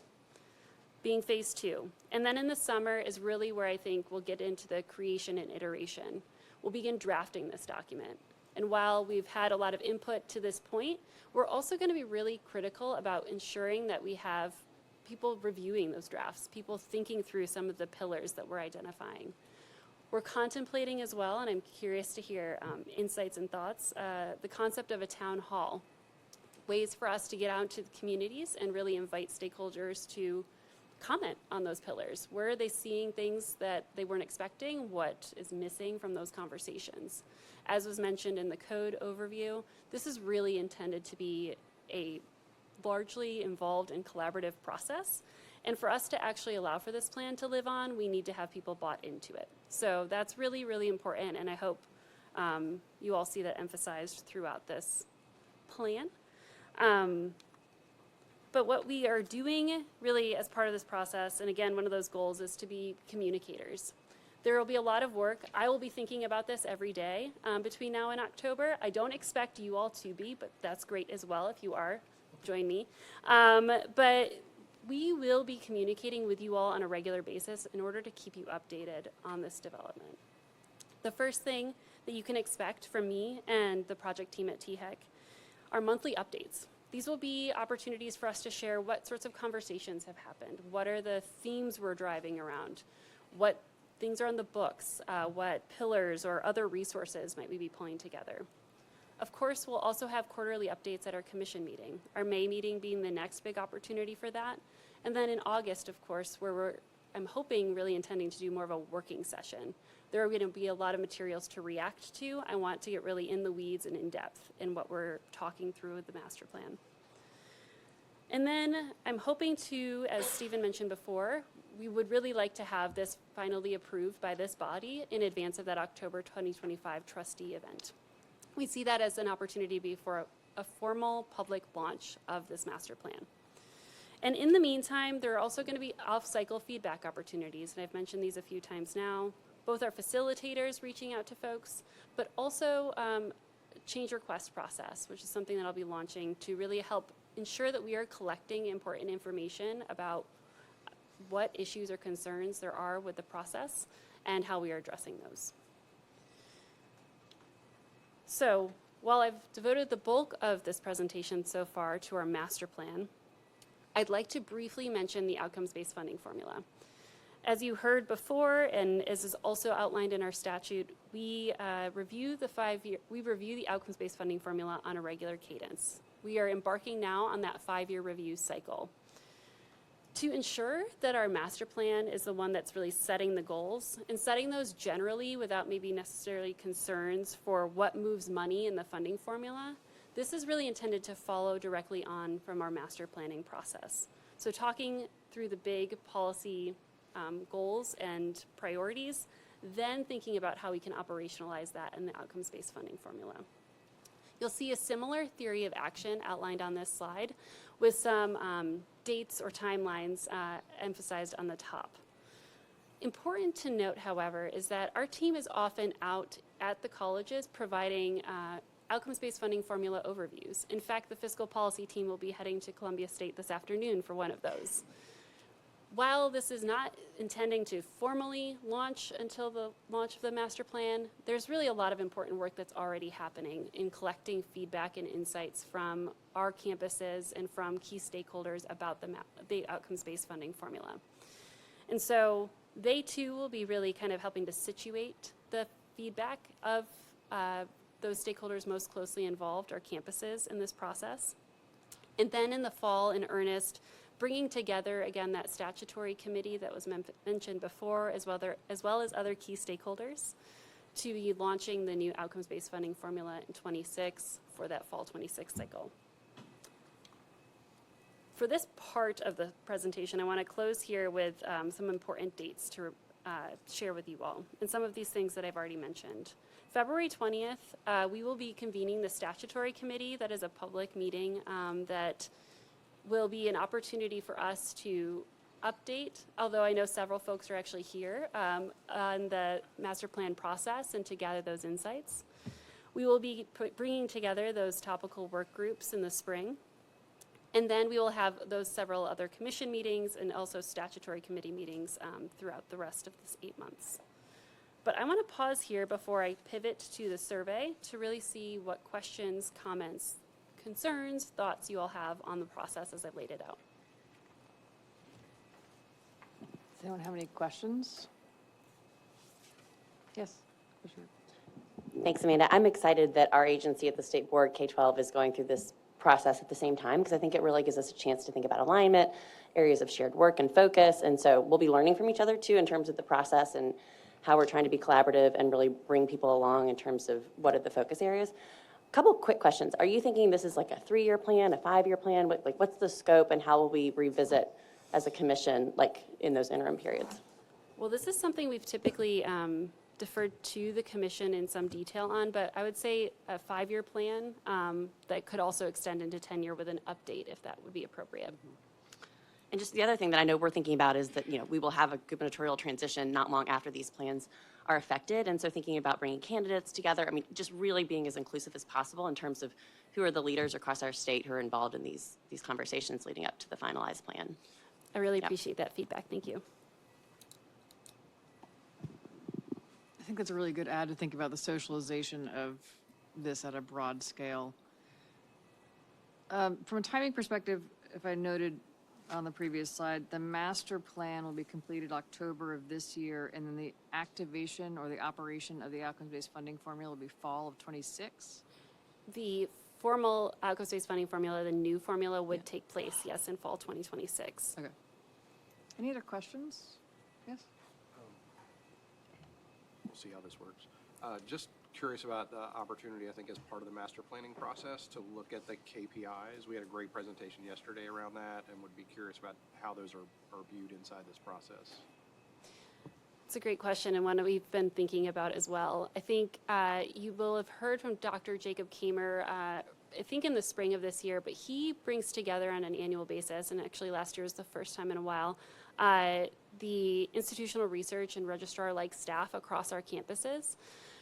I think something that he and I've talked really about is allowing this master plan to speak generally to a lot of our goals and priorities. But again, while this October date is like the launch of this document, using that next period of time to not only socialize the plan, familiarize, but also allow for campuses as well as THEC data and research staff to really think through how are we measuring this at the state level, and then also how does that affect how things are being reported and measured at the institution system levels as well. They're receiving data on a daily basis in their systems, and we receive data at certain points throughout the year. So ensuring that alignment across our campuses as well as with the state, I think, will be really important.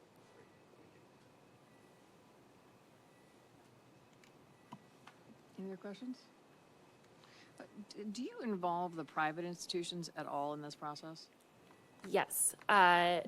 Dr. Khan, who was on the audit committee yesterday, she is the president of the Tennessee Independent Colleges and Universities, is a key stakeholder to this group, and we would envision involving her in obviously relevant topical groups, but would encourage also that engagement. Excellent. Thank you so much for the update. So now that you all have a sense of the process that we're going through, what I'd like to talk a little bit more about is the survey itself, and really some of the information that we've been gathering over the past few months. So we administered a survey between December and January of this year, which was informed by existing other surveys around priorities for higher education. The state higher education executive officers, the Inside Higher Ed, and other groups typically pull together these surveys on an annual basis. The survey instrument itself was reviewed by THEC leadership as well as our partners at Education Strategy Group, and really is part one, or in this part one phase of our theory of action. I mentioned before that we had 95 individuals receive the survey, those key stakeholders that I've mentioned. We received 57 complete responses, which is a 60% response rate, which is pretty good for surveys. What you'll see here is that the majority of respondents were presidents and chancellors of our campuses, which is not terribly surprising because this not only went to our presidents of our locally governed institutions as well as our system leadership, but also to each president of our University of Tennessee system institutions, the Board of Regents, community colleges, and the Board of Regents TCATs. That's followed on by a 14% of the respondents being from state government. Again, I mentioned our colleagues at the Department of Labor, ECD, what have you, other state agencies that are part of this process.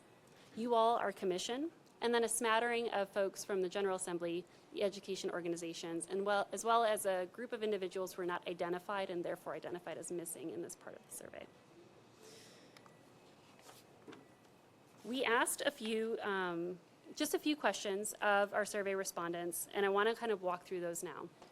The first question was, how important are the following issues? And we had a scale of not important to slightly important to somewhat to very. What you're seeing on the slide here in that dark blue represents the number of, or the share of respondents who identified that particular survey item as very important. And what you can see making the top of the list, and quite aligned with already comments Chair Scarlett and Executive Director Gentile made, emerging workforce needs really resonated with a lot of our survey respondents as a very important issue for us to be thinking about in higher education. This is followed by the public perception of higher education. But what I'd like to note here is while these two both have more than 70% of respondents thinking that they're very important, you can see across these items that many of our respondents identify them as either somewhat or very important. And so I think these will be really important things for us to be thinking about as we identify those topical groups that I mentioned before, as well as think through what things are maybe linked together. Non-degree credentials as an example, and emerging workforce needs. The second question, and I apologize, this is small text here, is how concerned are you about the following issues? Again, we have a similar scale, not slightly, somewhat, and very concerned. And again, I've got this organized by very concerned at the top all the way to less very concerned at the bottom. What you can see here is that student success, so things like retention and completion, things that have been talked about already, as respondents really identified as something that they found very important for us to be thinking about. Student mental health, which President McPhee highlighted earlier, is another area where there was a lot of concern in higher education. I'll note at the bottom that there are a few things where less than half of respondents indicated that they were somewhat or very concerned as it related to the academic freedom, research and development, and accreditation items. But again, that student success, student mental health, campus safety, return on investment, maintenance and development of physical facilities and the like were identified as concerns for higher education. We then asked respondents to rank the top 5 issues that they would like to see addressed in our master plan. So this is taking us from maybe the more conceptual challenges and issues facing higher ed to what they hope to see in our master plan itself. We used a weighted rank to identify these priority issues, and I'll read these to you quickly now. Emerging workforce needs, campus safety, student success, increasing costs of salary and operating, state financial investment, and public perception are big issues that folks would like to see us address in our master plan. I think these will be really important as we move forward with the selection of our working groups.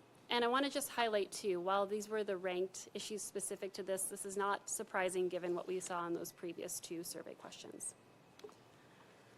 Amanda, I'm just curious, because this number 2 item on the previous slide was mental health, and I don't see it here. How are you addressing that? Well, I think that will be a few things. One, we are going to have a more formal survey output, like a results of survey report that we'll be sharing. I think that when we identify or formalize those topical working groups, we are going to need to think about how we fit in some of these other key issue areas. And while it may not have been in the top weighted rank, it may be slightly below that, maybe in the top 10 or top 15. And I think those will be really important details for us to think about as we incorporate a wide array of issues into the plan.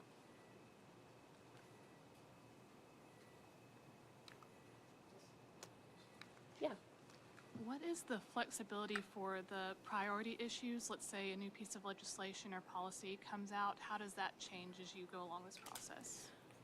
I think that'll be really important. So that is one of the external, I would say, risks as well as opportunities for us. Dr. Gentile mentioned earlier as an example, THEC, THEC formally blending in our in statute. Well, I think that would then necessitate us having a real conversation around that specifically in the master plan, but also then highlighting the role that this body will play around financial aid and financial aid administration. So I think we are going to have to be keeping a pulse on those things. What I also would say is that as part of that change request option I mentioned before, this body as well as the statutory committee are going to be really key to helping us determine, does this rise to the occasion of needing us to maybe shift what we are doing or maybe reevaluating the scope of this and ensuring that we're addressing that in a timely fashion. I don't want us to produce something that almost becomes out of date on July 1 when legislation is finalized.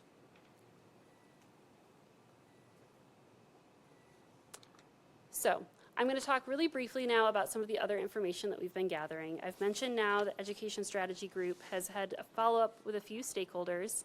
They've conducted 7 interviews so far with 9 individuals, and they have a few more to go. So these are some of the preliminary notes and themes that they are drawing from those conversations, and this will continue to evolve. I mentioned before, a survey summary document.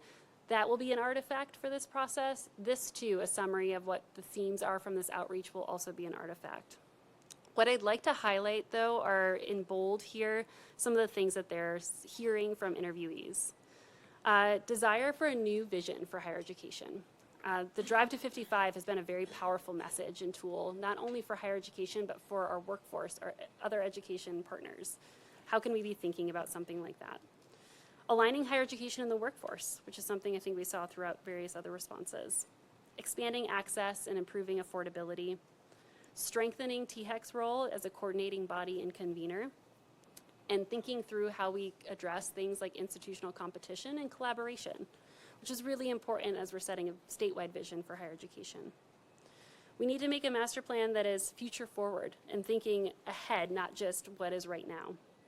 And we also need to set a vision that all parties are bought into. We have a very diverse higher education landscape, which is not unique to Tennessee, but we have Research One universities and medical schools, and we have programs offering certificates and degrees.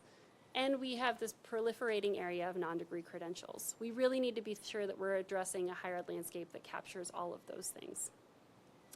And so between the outreach that's being conducted actively by ESG, as well as the open-ended response option in the survey, I wanted to sort of synthesize here a few takeaways that will be really critical to us as we move ahead.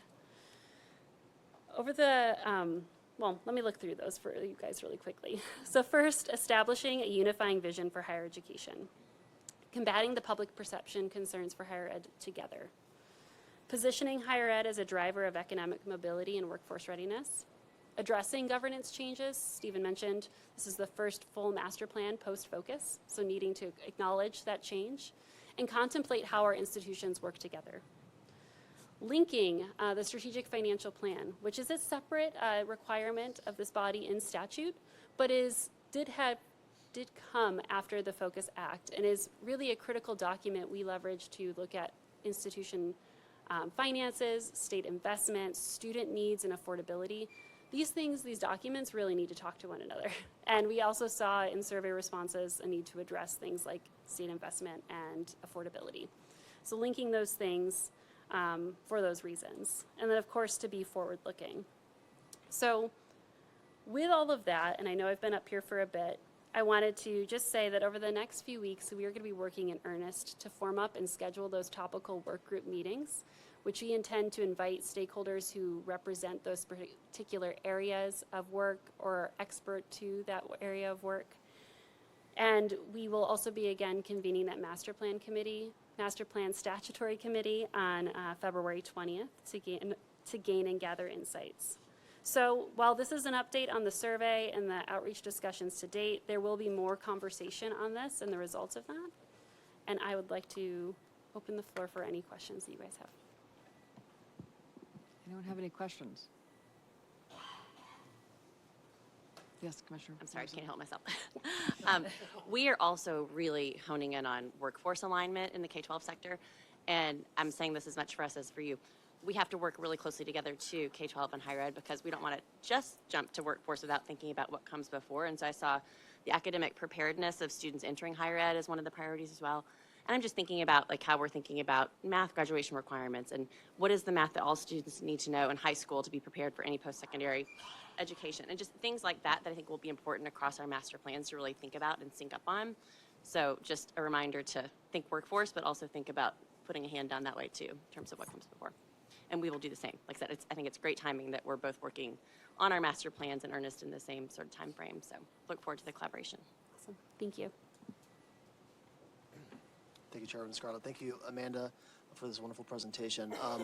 I've been told, by the way, the table mics now work, so we can go back to them. Thank you, Heather, and everyone working in the back on those. There are a lot of entities right now who are initiating a master plan process. State Board of Education, looking forward to working with you. Tennessee Board of Regents are also actively working on theirs, and they have engaged. Amanda's actually on, can I say that out loud? On the working group for Tennessee Board of Regents master planning as well. So we are linking arm in arm with these entities that are doing so. So thank you.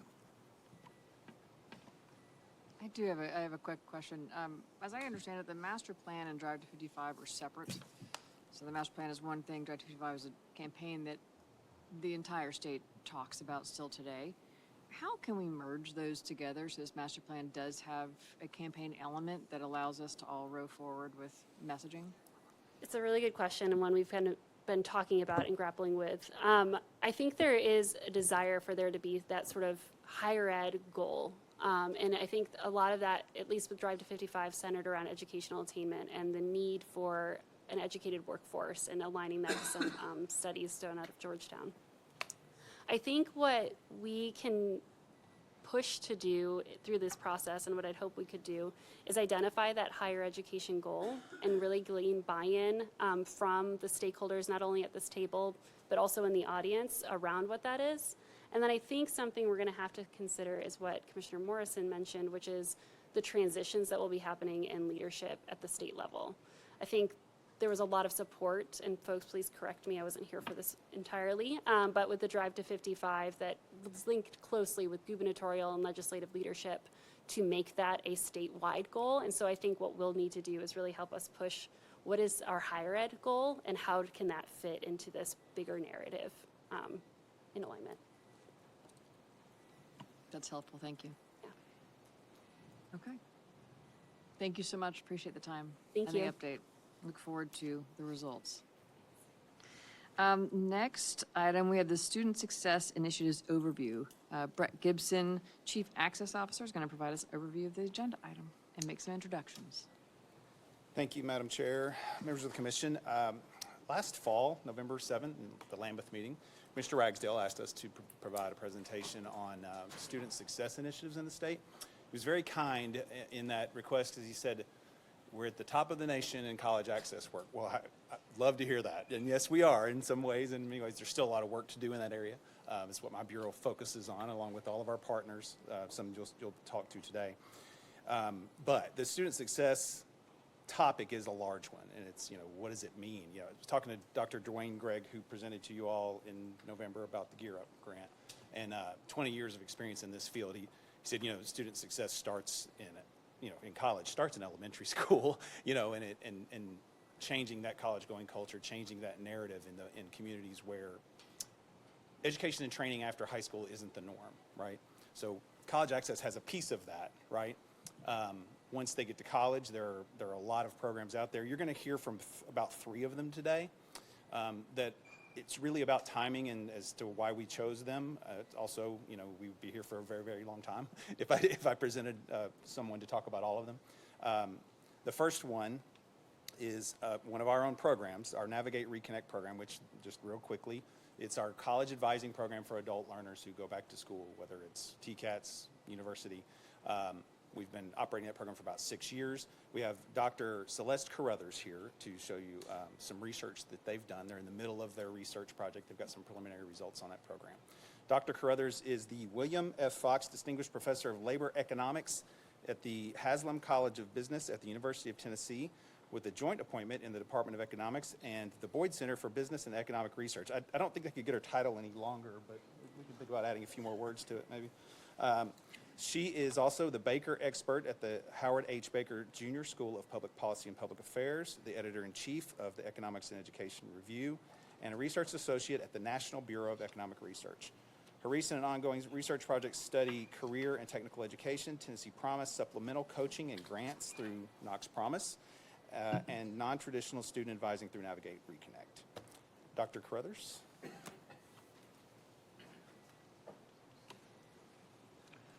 Welcome, Dr. Carruthers. Thank you. See if you can live up to that bio. That's quite the introduction. I think I should have sent a shorter bio. Thank you, Commissioners, and I'd like to thank Chairwoman Scarlett for having me here today to talk about some of our research on Navigate Reconnect. As Brent mentioned, Navigate Reconnect is a program about helping non-traditional students who are either older or financially independent enroll in college or go back to college. And there's a nice photo from a recent commencement at Pellissippi State University where some reconnectors will enroll. So the program was inspired by some local and kind of national efforts that were similarly focused on non-traditional students. So one of them was the Graduate Memphis program, kind of a local initiative that was part of the National Graduate Network. And then the Drive to 55 played an important part. So after 2014, 2015, the Drive to 55, THEC helped scale up important components of the Graduate Memphis program into several Tennessee Reconnect communities across the state. And then in 2019, THEC brought it all under one umbrella called Navigate Reconnect, which provides advising for prospective students who are thinking about going to college or going back to college throughout the state. Throughout those different phases of the program's development, the student experience or the reconnector experience has been very similar. So they'll first encounter a pitch like this: talk to a navigator. You've made the decision to go to college, now what? Talk to someone who can help you navigate the enrollment process, the application and enrollment process. They'll encounter that pitch or something like it in digital, physical media, or maybe at community events. From there, an interested student, prospective student, will find their way to an online forum, and they'll schedule a meeting or an initial conversation with a navigator. And so through that initial conversation with the navigator, and likely several more to follow, the navigator and the reconnector will work together to identify what exactly the reconnector's goals are, if college is necessary or helpful to achieve those goals, and if so, the most fitting institutions or programs to consider enrolling in. From there, the navigator helps the reconnector file for financial aid, file applications to enroll, and navigate, literally, the logistical challenges of getting to school. Getting to college is not a linear process. It's not the right outcome for everyone. So in addition to these inquiry and pre-enrolled phases of work, the program kind of recognizes some inactive roles, and sometimes they'll refer reconnectors to other services. So my colleagues and I in the Boyd Center are conducting research on Navigate Reconnect with a few different outputs planned. First, we're going to have a series of descriptive reports on the program. The first was released late last year. We're also in the process of conducting a causal program evaluation, which we should have a draft of released later this year. And then one hoped outcome of this process is kind of a framework for reporting on Navigate Reconnect that THEC can integrate into their own work after we're done. So we are supported in this research effort with an extraordinarily rich data environment and data system. So staff with THEC and with the State Office of Evidence and Impact worked together to merge program records from Navigate Reconnect describing reconnectors and kind of what they report to the program with state administrative data from higher education and workforce domains. And they made those merged data available to us in a de-identified form in the secure P20TN data environment. So the program records allow us to get a sense of the reconnector profile, the typical reconnector in this work. The majority are female, about 2 in 3.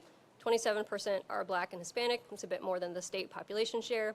Most would be the first in their families to complete college. On average, they're 33 years old. Half or more have some previous college experience, but not the vast majority.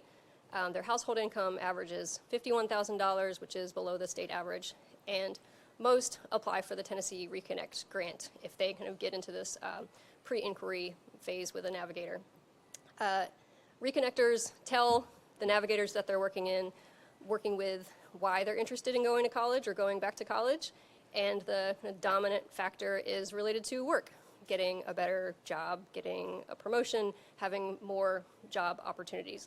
Personal fulfillment is also something that they report with high frequency to achieve a personal goal.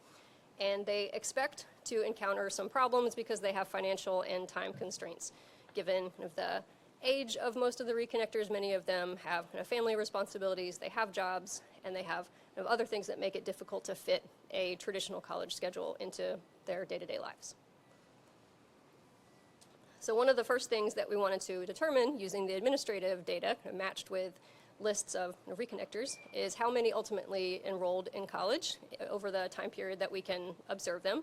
So for the fall 2019 contact cohort, so this is people who contacted a navigator in 2019, 39% enroll in college in one of the state's public colleges, universities, or TCATs, or one of the TEQA institutions that share data with THEC.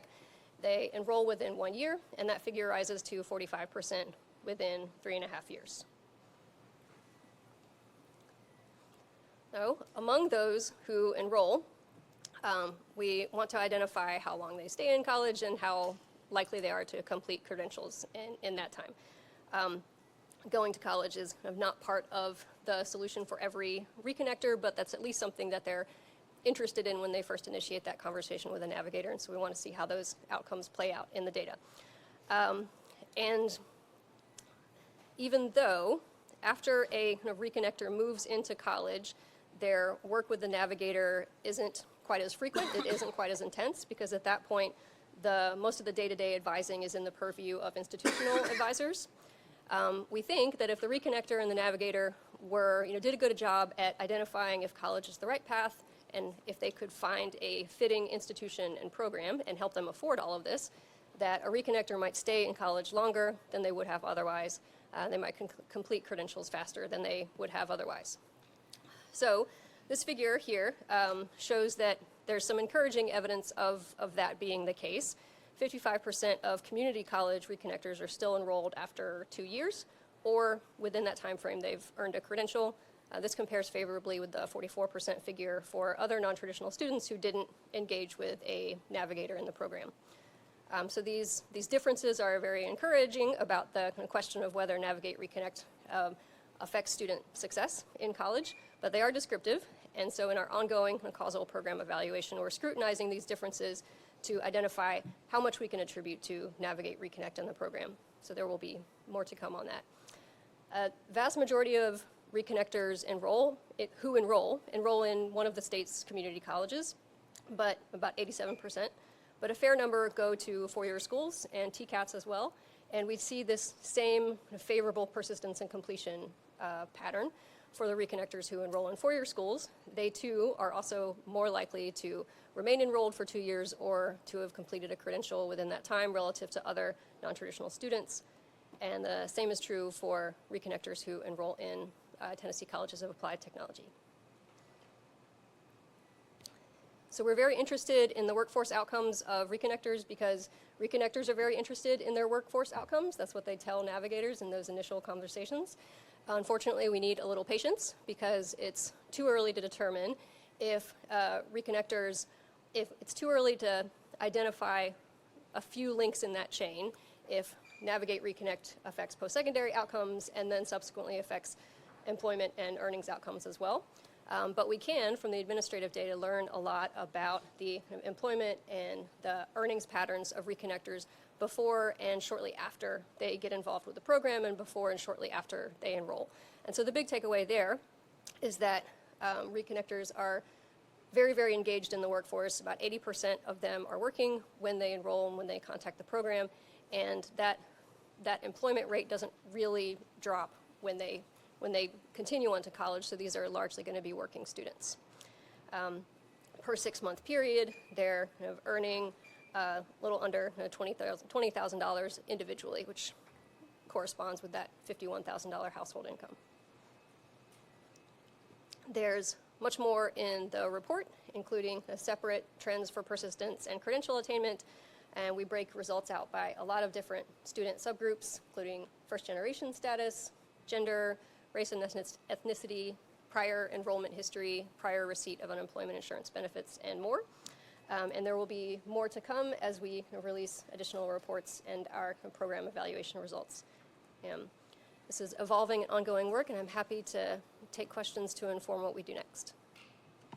Thank you so much, Dr. Carruthers. Any questions? Gento? I just want to say it's an honor to be able to have Dr. Carruthers evaluate our program as one of the top education economists in the country. Thank you. And I just want to thank the Office of Evidence and Impact under the Department of Finance and Administration, under Commissioner Bryson's leadership. They actually approached us about this program and saying, can we fund an evaluation of this work? And so that's how we're able to bring Dr. Carruthers here. So thank you to them as well. Thank you so much. Thank you, Chairwoman. Thank you, Commission. Mr. Gibson? I'll echo what Stephen said, and I'm probably more excited than he is. And I know they tell me it's causal. It's not causal yet. We can't. 11% difference. That's huge, guys. I'm sorry, and it's been a long time coming for us to get even descriptive results like that. So Jessica Gibson and I have been high-fiving since we got the news. But I think it's, obviously it's timely. We saw in Amanda's survey results, adult learners and student success are some of the highest things that people are concerned about. So we're, again, excited about those results. Next, we have our friends from TBR. Dr. Amy Moreland is the Assistant Vice Chancellor for Policy and Strategy, and Dr. Russ Deaton, the Executive Vice Chancellor for Policy and Strategy, no stranger to any of you. They're going to report on TBR's student success innovation projects. Important, again, to our work and our adult learners' work. I don't know that Celeste said it, but in her report, about 94% of the reconnectors that work with our navigators go to TBR schools. So what happens after they get there? They're going to tell us. By the way, Russ, you may not know that when he was our interim executive director, he was responsible for me being ultimately hired, so you can blame him for all of that. Dr. Deaton and Dr. Moreland are recognized. Brett Gibson. Madam Chair, Dr. Gentile, members of the commission, it's good to be with you today. On behalf of Chancellor Tidings, Dr. Moreland and I want to talk to you about some of the TBR data, research, and innovations that are on our minds as we think about the student success question that Mayor Ragsdale asked last time. You will hear us often use the locution that data is a language for us. It is the starting point that allows us to peer into phenomena and to better understand what's going on with our students across the access and success space. TBR has spent years building the analytic, the technical, the personnel capacity to be able to develop actual insights that lead to then pilot projects for innovations, all of which is strategically aligned to TBR's mission. In fact, you will see in the strategic plan in TBR harnessing innovation as a key pillar of the way we approach our work. We do so in a very entrepreneurial way. We've been very fortunate the last several years to have received about 15 external competitive grants from foundations, the federal government, about $13 million to build our capacity to do things for our colleges and to help our students. Using a very rigorous standard of evidence, as Dr. Carruthers knows well, untangling cause and effect is a tricky game. So we use very rigorous evaluation techniques when we do so. And trying to be very collaborative, not only with our 37 colleges, but with our partners across not only the state, but across the U.S., researchers, think tanks, foundations, et cetera. That then leads to us thinking about the tools we build. We will oftentimes try to take deep dives into phenomenon by using publicly available data tools that show everyone in the world how our students are performing, where they come from, what happens to them at graduation, on into the workforce, and using those data tools to begin to use those insights, using that language to then develop research projects that peer deeply into trying to untangle the cause and effect, to understand what happens, what the effects are of state policies, what the effects are of teaching techniques that our faculty are trying in the classroom to try to improve the student experience. All of which leads to where Dr. Moreland comes in, our innovation portfolio, a sampling of which you see here, that tries to bring those muscles together, the quantitative and qualitative muscles that we have built, to try to explore items and policies from a new perspective. In many ways, to try to think of a new way to solve what can sometimes seem to be very intractable problems. We're going to focus on 4 of those for you today very lightly, and with that, I want to ask Dr. Moreland to go into them more deeply. Well, good morning, Commissioners. On behalf of TBR's Policy and Strategy team and the colleges with whom we partner in this work, it is just a great honor to have the opportunity to share a few brief highlights from some of the projects that Dr. Deaton just described. To help understand these projects and perhaps how they fit together, I'll ask you to begin by imagining the pathway that a student might travel during their post-secondary experience.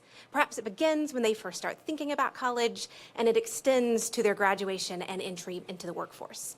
And along that pathway, you can imagine or perhaps remember from your own experience the way that that path twists and turns and the difficult terrain that students may encounter along that pathway as they go.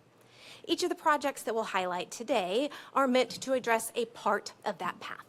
Some of these projects focus on getting students on to the right path for them and helping them stay on that path.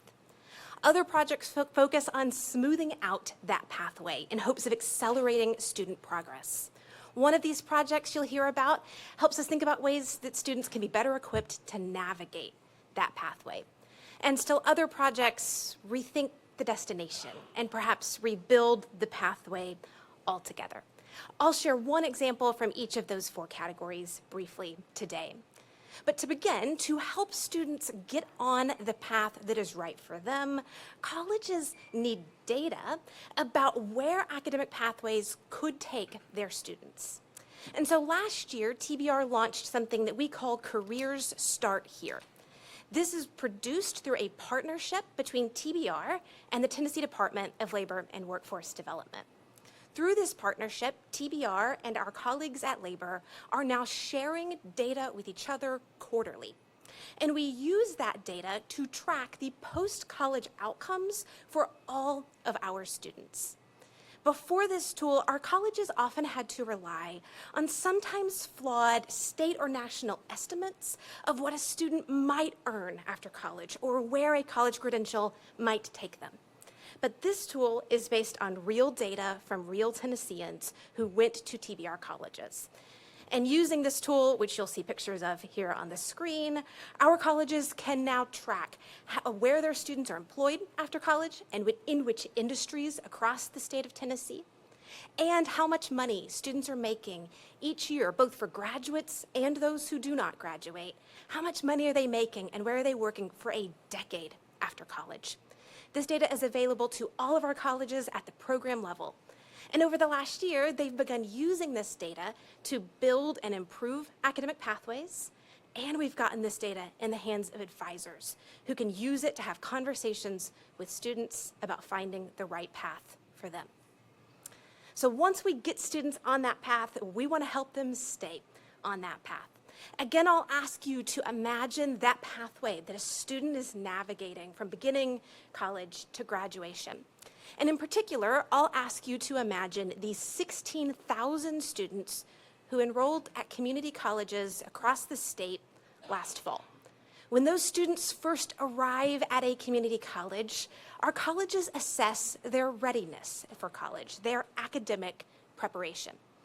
And last year, of those 16,000 first-time students, 9,000 of them were told they were not college ready, that they were not academically prepared for college based on their high school academic performance or standardized test scores. Now, traditionally, when I was in college years ago, students who were not college ready were placed into remedial coursework, which many of you may be familiar with. In those remedial courses, students were required to take prerequisite courses that helped them get up to speed on college material, and they had to complete those remedial courses before they could advance to college-level coursework. To be very candid with you, that system worked for almost no one. That system delayed students' progress to the courses that they came to our colleges for, and very few students made it beyond those remedial courses. In fact, at the time when that model was still in place, only 1 in 10 underprepared students would ever go on to graduate. But a decade ago, TBR launched a new model. In that new model, we completely eliminated those remedial courses. And in their place, we said students, when they first start college, can enroll directly in college-level coursework, regardless of their level of preparation. But then alongside their college-level coursework, we would also enroll them in support courses designed to help them get up to speed and be successful at the same time as they were taking college-level courses. And those support courses, or what we call learning support, would be offered as co-requisites rather than prerequisites. When that model was implemented now a decade ago, student success rates for underprepared students doubled in 1 year. Now, a decade later, TBR is still recognized as a leader in these reforms. TBR was the first system in the country to implement that co-requisite support reform, and Tennessee's model for serving underprepared students is still recognized as one of the most effective and innovative in the country. But at the same time, we still recognize there is a great deal of work to do. Learning support and how we work with underprepared students affects the majority, 2/3 of community college students. So we recognize the importance of getting this one right. So over the past 3 years in particular, we have built upon that decade of reform with a flurry of activity that you see on this timeline. This has included rigorous research, policy changes, and attempts to try new models and test out better ways to address academic preparation. In fact, right now, there are 8 active pilot projects underway at community colleges focused on improving outcomes for these students who are in those co-requisite learning support courses. One of those active pilot projects is called the Tennessee Coaching Project. In the Tennessee Coaching Project, we set out to address a core problem that we observed among academically underprepared students. Those reforms of the last decade had significantly increased students' chances of passing courses. They were doing better in their classes than they used to.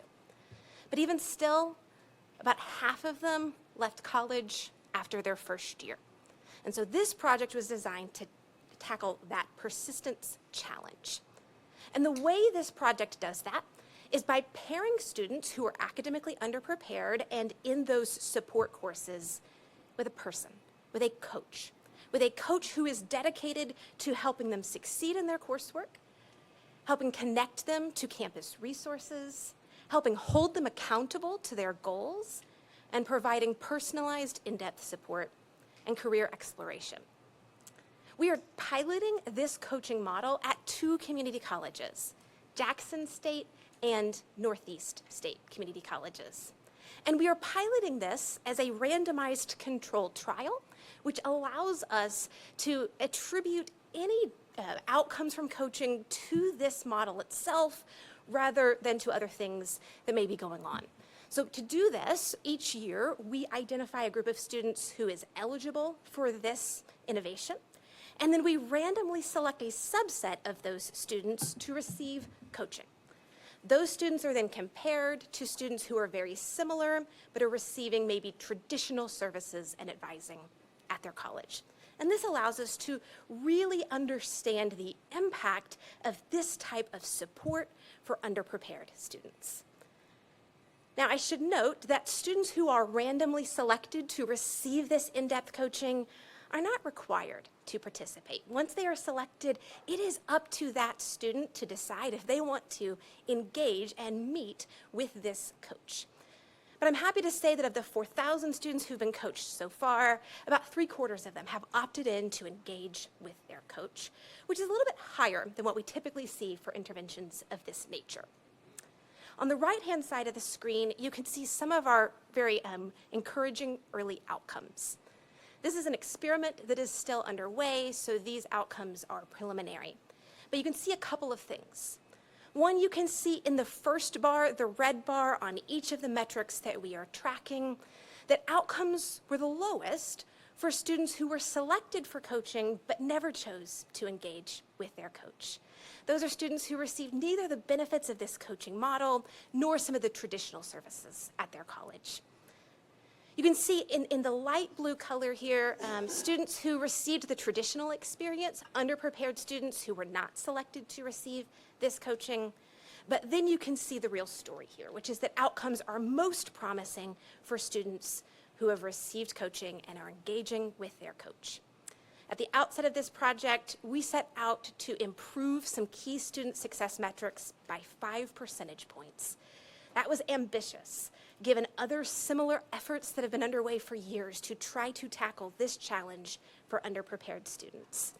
But we're happy to say that the coaches at the 2 pilot colleges and their students have met or exceeded those goals for improvements in student success across every metric that we are tracking. But we also recognize that the data doesn't tell the full story.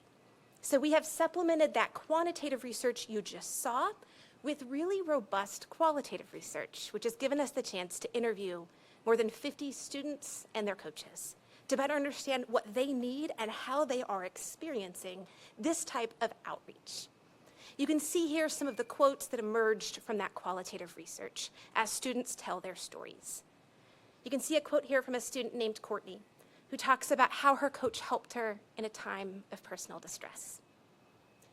You can see a quote here from a student named Sarah, who talks about how her coach connected her with food through a food pantry at her campus.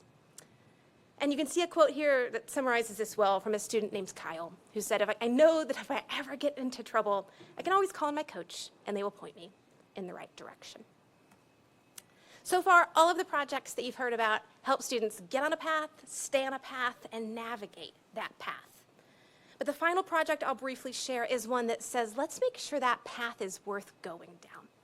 Let's maybe rethink the destination and rebuild some of that pathway altogether. So over the last 2 years, 4 community colleges have been piloting an effort to reimagine the community college. Those 4 colleges, Jackson State, Pellissippi State, Southwest, and Walters State, have undertaken a whole college transformation project. In that project, they envision a community college where all students encounter something new, where upon enrolling, they don't go right into general education and learning support courses, but rather have the opportunity to earn a workforce-focused certificate in their first year. That throughout their college experience, they're engaging in career exploration and advising to help them find where there is workforce opportunity, and that throughout their program of study, they are encountering other courses that are contextualized and redesigned around students' career paths. This pilot is still underway, but we've seen the colleges make tremendous progress in building the infrastructure that is required to do something of this scale. This spring, we hope to share our first research evaluation report about the outcomes from this project to date. And when we do, we'll share that research on our website alongside all of the other research from projects that we have shared today. But for now, we look forward to hearing your feedback and questions. Yes, Commissioner Smith. Could you go back 2 slides? This slide fascinates me. People who were selected for coaching to begin with were randomly selected? Yes. So actually, I've never seen 3 groups like this before. One, I can understand in a controlled study that we've got those who are not selected for coaching and then those for selected for coaching. But there is such a graphical difference between those who were randomly selected for coaching and then chose not to engage and did far worse.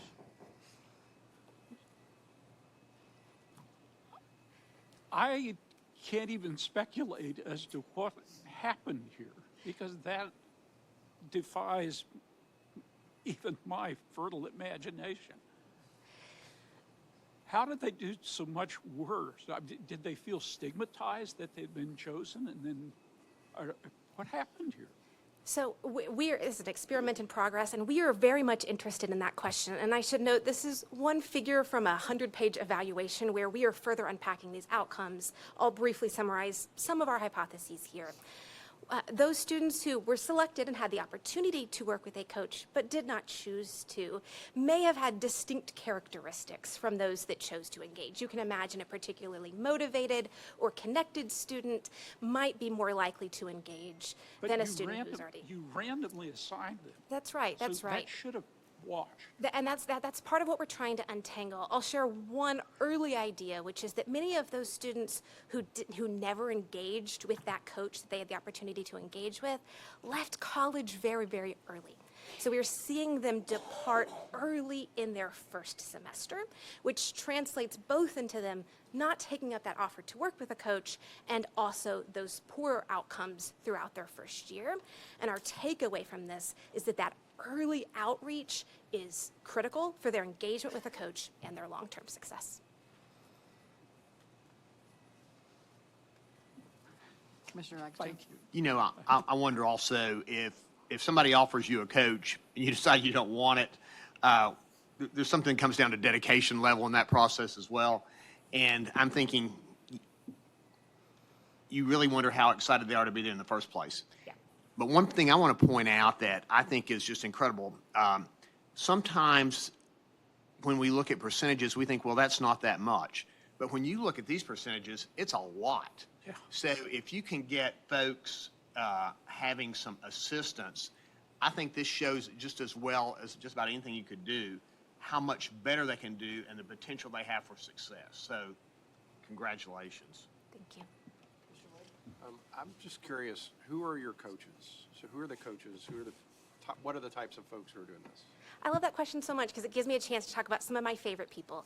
The coaches are, in most cases, either recent college graduates who have a very salient experience. Many of them went to the same community colleges that they are now coaching at, went on to universities, started their career, and found their way back to help students like them. Some of them are also people who have worked in higher education for a while and have some experience, and who are especially well equipped to work with the student populations that we are serving, which here are underprepared students, both recent high school graduates and adults. So they come from a few different walks of life. All of them are deeply embedded in their communities, but for the most part, they are early on in their career and have a lot of experience where they can relate to their students. We also provide a lot of training for them as well. Doctor, thanks for this presentation. It's fascinating, as my colleagues have already said. I think I've heard you say that before the current co-requisite model was instituted, 9,000 of 16,000 students who enrolled in community college were underprepared? So that is now. A decade ago, it used to be even higher. Now it's about 2/3 of community college students who arrive are underprepared. A decade ago, it was closer to 3/4. Wow. Okay, and then under the prerequisite model, only 1 in 10 of those students completed the prerequisites, is that right? Well, 1 in 10 graduated ever. Okay. Not that, I mean, there wasn't much difference. So few of them made it beyond that remedial coursework. Okay. And now under the co-rec model, 2 in 10 It- graduate? It's about 25%, so closer to about 1 in 4 of underprepared students. That's not the community college success rate as a whole, but for these students, it's closer to about 1 in 4 who will graduate on time. Okay, so a quarter. Yeah. What else can be done for the 3/4 of kids who aren't? Those are the questions that I think motivate so much of our work, and we are trying a lot of different strategies, and is what unifies all of these projects, or many of these projects, is seeking to find answers to that question. Thank you. So picking up from that conversation, and again, I will compliment you. This is a very good presentation, excellent presentation. Can you go back to the slide that Dr. Smith asked you to be on? Yes. So the other thing I pick up from this is for those who were not selected for coaching, given that they performed well, I assume they had some personal internal drive, that they were probably more likely to succeed anyway. But what it says that for those who were selected for the coaching, the coach made a difference. And clearly for those, even if they were personally driven, they still succeeded quite well with the coach. So obviously coaching is tremendously important. The question is, do we have enough coaches? What can be done, or what's being done to try to make this much more of a mainstream process? An excellent question, and one where I would invite Dr. Deaton if he wanted to share any other insights on that. This is an experiment that's still in progress, and so we're still collecting data and trying to learn everything we can from this. And we are in conversation with the presidents and leaders of those colleges to think about how they sustain this and keep growing this beyond that sort of experimental period. We are also this spring releasing a full toolkit that will allow all of our colleges, not just these pilot colleges, but all of the colleges in our system, to have access to the resources, the training, and the coaching curriculum that these folks are using to get to these results. We're, in a month from now, making that available to all of our colleges so that this is something that can be more widespread. But I think where this goes next, and especially how we continue to scale up the capacity of coaches, the number of coaches, that's something that we still very much are working on. Yep. I would want to make a statement of affirmation. So if you'd advance to the next, you know, I told Dr. Deaton this a couple of years ago when you first rolled this out, that I just thought this was brilliant. The reimagine the community college, what the goals are, the progress, the certificates, the advising, all of those. And I just wanted to say that, you know, there are just some ideas that are so brilliant and so obvious. Why study them in absence of those who are not getting those kinds of opportunities?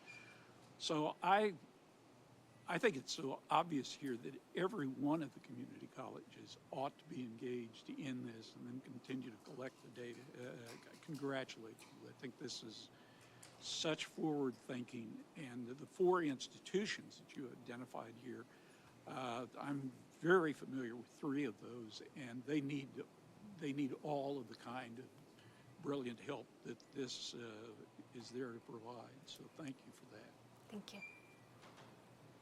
Any other questions for Dr. Moreland? We had an opportunity to tour Jackson State in November, I think. And the leader there, I think is a rock star. I can't remember her name off the top of my head, but she really is fantastic. I noticed that 2 of these programs are at Jackson State. I'm guessing leaders matter.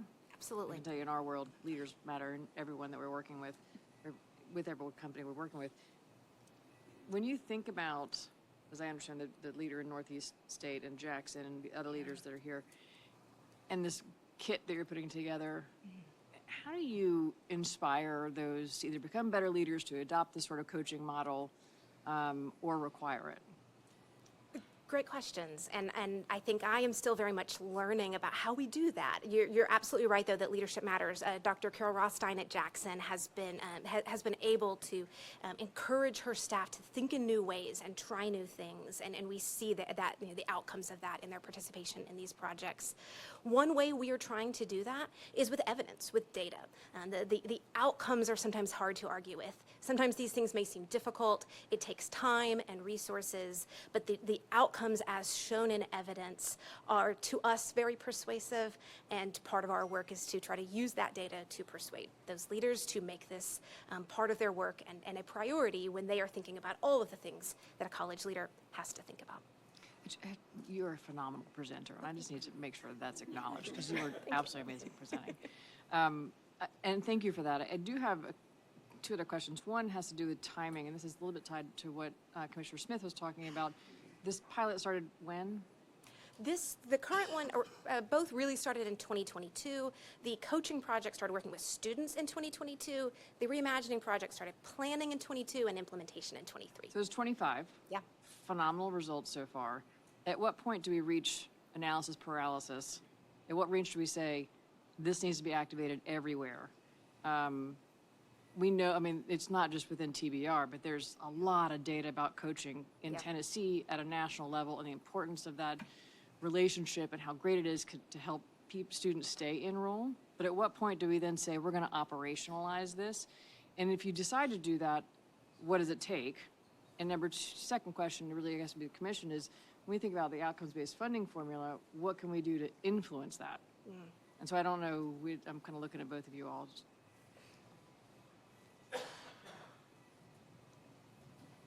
Amy, you're on a roll. You could have stood up here and answered that one, too.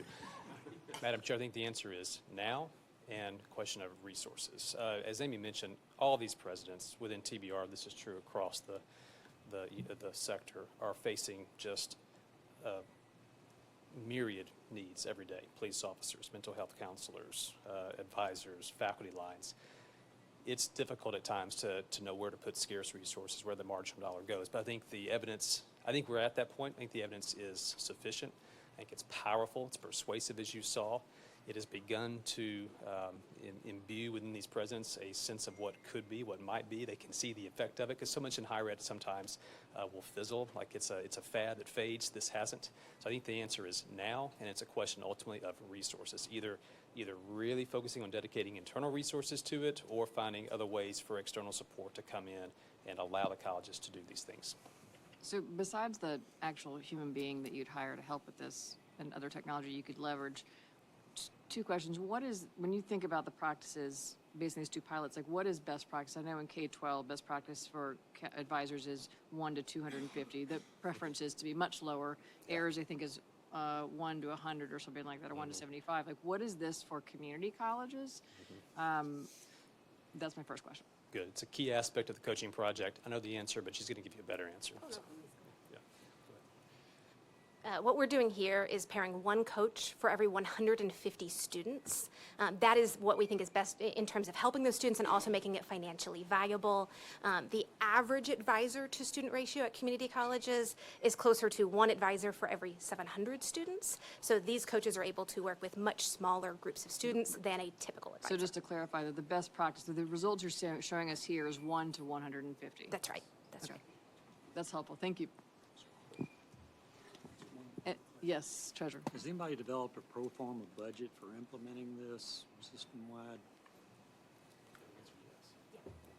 Short answer, the answer is yes. The main. I'd like to see it. Yeah, we will provide that to you.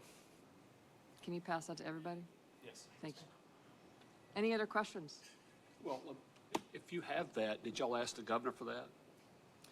That was not in this year's TBR priorities. It has been in the past. It's always a question of how much it resonates with folks, but I think that's building over time. So obviously I would defer to my chancellor on this, but I think that's something we would want to pursue in the future to scale statewide, yes. Chancellor Tidings. I will say that this is something we've been looking at for at least 8 years now. We have asked for a legislative ask starting about 8 years ago. We have been unsuccessful. The pilots that you're seeing now are because of grant money that we were able to get to go out and do these grants to support the colleges to do it. But we've known for a long time that coaching was the key. A lot of that is based on Tennessee Achieves and the Mears Foundation. That's right. And the results that we saw there. And so that's how we knew it made a difference. We knew we had to do something, but, you know, our budgets are scarce. And so to be able to do this, we had to get grant money to go down the road that we're down. We would love to implement this in every single college. For me to go in and say every college has to do it right now, it is not economically feasible unless there is a budget addition. Well, I just want to, if I may, I just want to reiterate, keep asking. Because one of the things that I've learned in 20-plus years up here is you don't get if you don't ask typically. And you scored a home run a few years ago just by being persistent and asking. I just want to make sure you keep doing that. What, to your question, Treasurer, what is the cost per coach in the 1 to 150 model? So the cost per coach is about $100,000 for the coach. But they said 100 plus Yes. students. Yes. So it's less than $1,000 per student. That's right. Yeah, with a big ROI, obviously. Yeah. Thank you very much. Really appreciate the time and the results.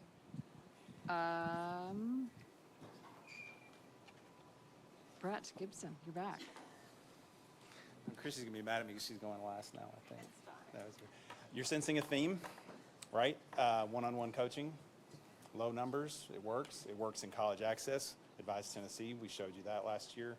Europe's shown that for a while. Airs 1 to 100, that works. It makes high schoolers want to go to school, go to college. With Navigate, at $246 per student, the more coaching they get, the more likely they are to go to school. Advise Tennessee, I think 4 sessions with an advisor, they're 31% more likely to enroll in college versus those that do less than that. High five to K-12, dropping that preparedness from 3/4 to 2/3. I don't think that should go unmentioned. I saw you smile. I think you should. The last presenter, when I asked her for a bio, she said, Chrissy De Alejandro, Tennessee Achieves. You all know Chrissy, one of the founders of Tennessee Promise. She was at ground zero for it. She's an incredible partner for us, one of our Tennessee Promise partnering organizations, and we like to call her the Tennessee Promise Guardian Angel. Oh, Guardian Angel, wow. Yeah, yeah. Thank you, Madam Chair Lady and Commission, for allowing us to speak. I really do think Amy could not have set me up any better for what I'm going to share with you. I will say just a couple of notes up top. Tennessee Achieves is 18 years old. This year started as Knox Achieves, a small nonprofit really looking to increase college access in Knox County, providing opportunities for students in Knox County to pursue a post-secondary credential, especially those students who never thought that it was an opportunity. Kids like me, who were the first in their families to go to college, having support along the way. We recently updated our mission statement so that since the last time I spoke to this body, we really are focused on holistic student supports and being a good partner to the post-secondary institutions, particularly TBR, in an effort to ensure that if we're supporting Tennessee Promise students into the pipeline, that we are providing the necessary individual supports that they need to earn a college credential.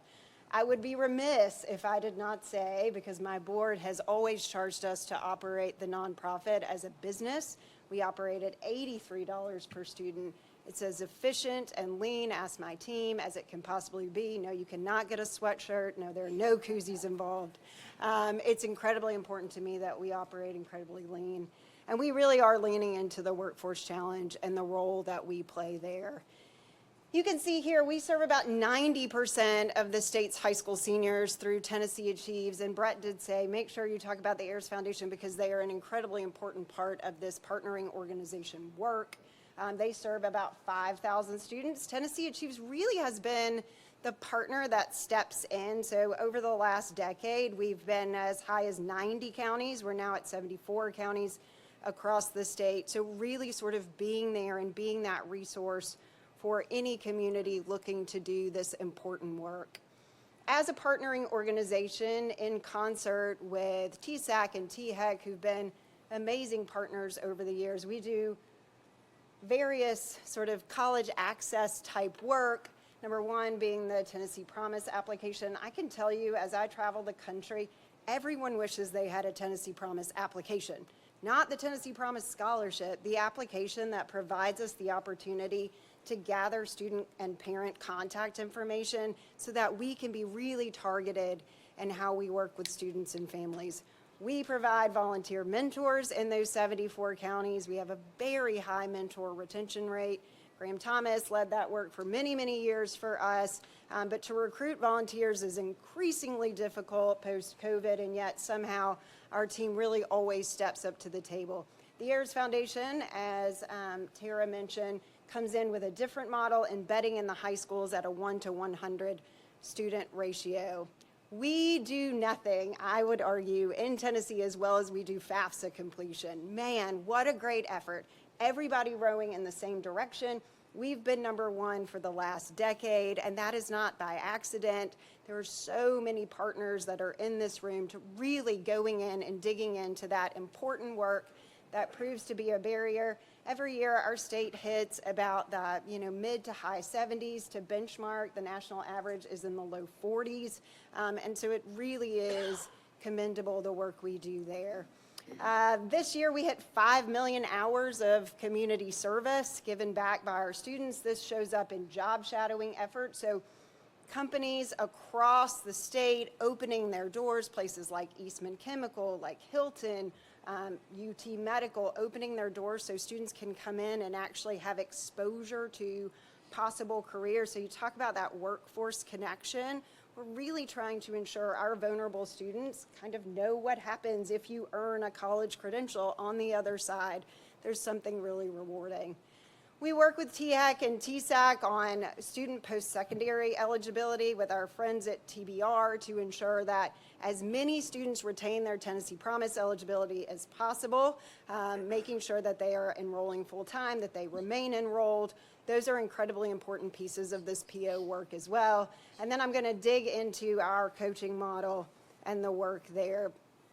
I would be remiss, however, if I didn't talk about our summer programs work. We offer 2 historically summer programs that really talks and addresses what Amy brought to your attention. In 2011, I'm trying to remember, in 2011, when we were first sort of getting our feet wet with Knox Achieves, what I realized is that at the time, 82% of Knox County students required remediation. And I thought, how can we as a nonprofit step in and provide some assistance to those students? So we launched Summer Bridge at that point with private philanthropy to fund really a 3-week academic boot camp. The idea would be that students would spend 3 weeks on campus really trying to boost their academic prowess. You can see since that time we've served over 6,000 students and have had an 87% success rate with students either testing out of remediation or dramatically increasing their test score. I should say under Summer Bridge that 100% of those participants enrolled seamlessly in post-secondary in the fall. Summer Institute, leveraging that co-requisite model that Amy discussed, TBR has done an amazing job in the co-requisite space, and we thought, could we leverage that over the summer? It is embedded where students are actually enrolled in class, so not a boot camp, really actually enrolled over the summer. We provide all the support. So think about it in terms of a group of students, a cohort model, where someone from Tennessee Achieves is making sure that they're coming over the summer, that they are being fed over the summer, and that we're checking in on their financial aid and their academic progress over the course of the summer. These students have a 96% success rate.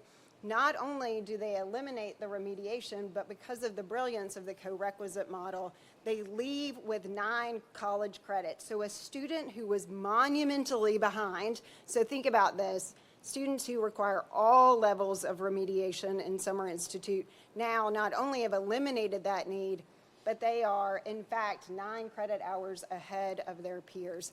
This Summer Institute request is in the THEC budget. We don't know, Stephen, yet if it will be funded, but I am thankful to Stephen for his leadership in terms of really thinking about how we can ramp this up. Super thankful to Chancellor Tidings, who, when I brought this idea to sort of eliminate Summer Bridge and go sort of all in on Summer Institute, she was a resounding yes. You can see here, it's important that students make it through, but are they retaining? Are they completing? And you can see that green bar would be first year fall to fall retention for our summer program participants at 62%. Versus that first year retention that Amy was talking about, not always as high as we would like it to be for those students who require remediation, and then just a significant jump in 3-year graduation rate. I should note that 12% graduation rate we pulled, and it's students who require all levels of remediation. So it's not just one remedial class, it's all remedial classes. And then you can see there that 242% jump in graduation. So we're thrilled about the idea. We've asked the colleges to raise their hands this year if they would like to participate, should this be funded in the governor's budget. We like to pilot things at Tennessee Achieves. We have an entrepreneurial spirit, so just sort of pivoting a bit from our PO role to, things that we like to sort of put out into the universe, and then we often come to the state and say, look, we piloted, we've measured, it's working, can we scale this statewide? Just last week, Randy Boyd, who I think is behind me, who was behind me, announced an 80% college going rate goal in Knox County. Stephen was there and participated, appreciated him making the drive. But we are trying to be as community-based as we possibly can be and really pushing our communities. It's great when the state comes along and does a thing, but it also needs to be community-based. Excited for that work in Knox County. We've been working for a couple of years now to embed high-impact coaches into the high schools in Knox County. This is all privately funded, going into those high schools and really trying to move the needle on that milestone work.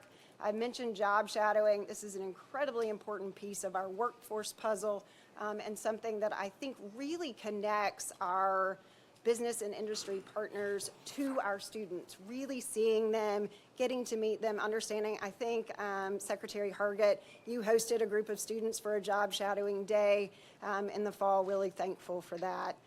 We also are deeply embedded in transfer work. So while Tennessee Promise focuses on mostly community and technical college students, I'll give you a quick stat. We survey our students when they submit their community service every year. 69% of our students tell us they have intentions to transfer. Only 24% of them actually make the leap. So how can we leverage what we know to increase that transfer pipeline? And we're seeing some really great results there. You can find that. I put an annual report in front of you. I could talk for days. You can tell I still get really excited after 18 years. I do want to really dive into what we refer to as complete. This is our coaching model that we launched first with private philanthropy in Knox County. We received $6.6 million in private philanthropy to start a coaching and completion grant or emergency grant funding model in Knox County. What we saw was that was really working, and I'll show you those numbers in a bit. What we know about this work is that obviously coaching matters. We take a scaled approach to this, so while we would love a 1 to 150 student to coach ratio, we work at a very large scale at Tennessee Achieves. I think that's what makes us special, is that we do this work really well with a large number of students. But to focus on that, we're embedding on the college campuses. I am so grateful specifically to our community college partners who've allowed our team of coaches, we now have 27, that seamlessly embed and work to get that student across the finish line. So again, started out with just Pellissippi State. Now this exists on a state-funded pilot, which will soon be out of dollars, making me very nervous. But this exists now at all 13 campuses, and we're serving all Pell-eligible Tennessee Promise students. Not only do the students have access to a coach, which is a near-peer coach. I will tell you the majority of our coaches were Tennessee Promise students, which makes me so happy when they're sitting across from a student. They know the journey that the student has embarked upon and can work through our curriculum to get the student to that post-secondary graduation. They also have access to what we call complete grants, and you can see here, students have needs. Amy talked about a student needing food. We are addressing the transportation challenge, the food challenge. During COVID, I cannot tell you how many students I talked to that were trying to type academic papers on their phones. And so this computer pipeline is incredibly important. So for us, it's about, can we infuse a small amount of funding? It's up to $1,000 each semester that the student has access to, but they must work through their coach. So in order to access this, the coach really is the key ingredient here. You can see at this point, we've provided almost $6.5 million. I will have to say, I have to shout out to our team. It's a team effort at Tennessee Achieves. No one owns this, but for the last few years, we've given out $6.5 million. It really is an incredible effort. It always comes back to the students. You can see here, mom has 3 jobs. They live in Nashville. They're trying to make it work. This student really has done everything she can, and this completion grant money is a game changer for her. So is it working? This is my favorite slide we've ever had at Tennessee Achieves. So I'm going to walk you through it. Okay, let's do I'm sorry, I get so excited. All right, 3-year graduation rate. If you look at just that bottom graph, you can see for non-Tennessee Achieves students attending, and remember, this is our most vulnerable, economically disadvantaged students, their chances of 3-year graduation are 6%. If they go through Tennessee Achieves, right, the train that is Tennessee Achieves, which is doing great work, but without this additional support, that 3-year graduation rate is hovering right at 19%. The state model, which we call complete, has jumped that graduation rate to 38%. So coach plus completion grant access, we're jumping 3-year graduation rate to 38%. The Knox Promise model, which is still funded by private dollars, so that top bar, that 46% private philanthropy supported, jumps from 6 to 46% graduation rate. That difference is that every student in Knox County has a coach. The state model only has funding for low-income students to have a coach. So we're talking about entire population with coach versus only students who have Pell eligibility being coached. This is game-changing. It's a small amount of dollars, certainly something that we have requested to have a sustained funding path forward. Just so all of you know, to do the current state model, it's $5 million. It provides funding both for us as well as for the Ayers Foundation for coaching plus completion grants. At $7 million, so just $2 million extra each year, we can jump from all students having the coach or that Knox Promise model. Okay, I'm out of saliva because I've talked so quickly and I've been so excited, but I'm happy to answer any questions that you have. Well, thanks, Chrissy, to you and each of the presenters. When I saw this, like this was requested by Mike Ragsdale, I thought, I hope they're good or they'll never let me do anything else ever again. And you were better than good. Each of you were great, so thank you. A couple of takeaways and then a question. You know, right now in Tennessee, we really do. We have the best college access programs in the United States. And it was a great point. We got to keep them there, but we're better than anybody. It gives me a lot of pride that people from other states want to come see what we're doing in Tennessee. Because for years, what we did as Tennesseans, we ran off and tried to find what everybody else was doing. Now they're coming to see us. But I think what this does is lay out the roadmap, the game plan, that we're not only having the best access programs, but how do we have the best completion programs? Whether it's at our TCATs, our community colleges, our universities. But this lays out the game plan to get there. And as we work through our master plan, I would hope that we would take this data and say, okay, all these programs are important, but if we can do these things, we can have the best access and completion plans in Tennessee. So I do think we have to get really creative. I don't think we can just constantly go to the state and say, you've got to fund the whole thing. We've got a lot of great philanthropists in Tennessee, a lot of great people who want to contribute. So we go to them as well as our state government and say, for this amount of money, we can put this program in place that's going to have a huge impact on everybody across this state, regardless of your age. So I'll hush with my comments at this point in time. But Chrissy, what do you think it would cost per student to get us to the finish line in a statewide program? That may be a better question for Chancellor Tidings, but I'll let both of you. Sure. So for us, it's $83 per student. It's a very low cost model, and that's that 1 to 350 ratio that we're currently working. That provides the completion grant funding. It provides the coach to the student, but we can do it at an incredibly effective cost, with the ROI literally being like, you know, an immediate turnaround once we have a student employed. And I will say we've been working with labor on making sure that our students are in fact employed. We have really great preliminary numbers there, and no surprise, the overwhelming majority of the students in this plethora of data are staying here in Tennessee. And thanks to Amanda and her team for always answering all of our data questions. And Chancellor Tidings, one thing I want to, just one last point I want to make.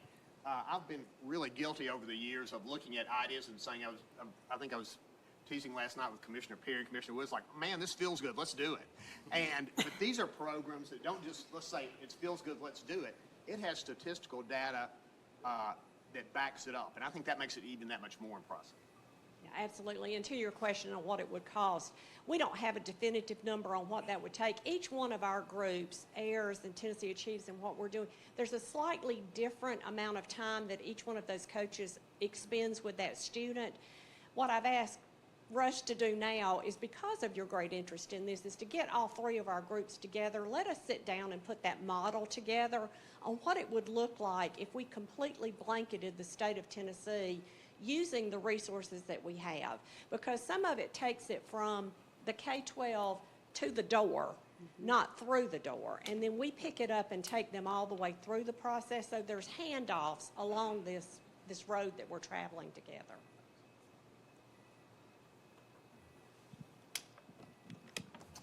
I was a commission member several years ago when you spoke to this group, and one of the things you did for me was you convinced me, number one, which I think you've done again today, but you also convicted me of the need for volunteers. And so I've, for several years, have been volunteering at the high school level to help students prepare and get their way through the FAFSA process and so on. And so I'll offer an unsolicited endorsement and appeal to the rest of my fellow members and those in the audience that if you haven't done it, you've got the time to volunteer. It's a great thing.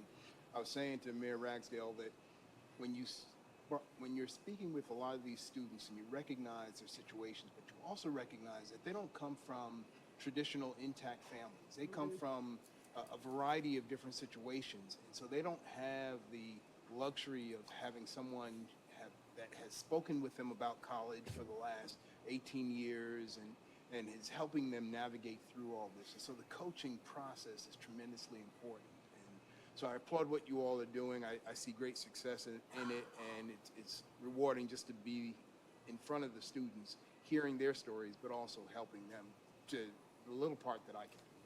Well, first of all, I just want to say, Commissioner Stafford, you're my favorite person today, so thank you for mentoring. But yes, it matters a lot, and to have exposure to individuals, it's an incredible experience for our students. I appreciate that. Chrissy's had two bosses in her life, me and Randy Boyd, and all of a sudden Commissioner Stafford becomes her favorite person. Maybe my third boss, who knows? Any other questions or comments?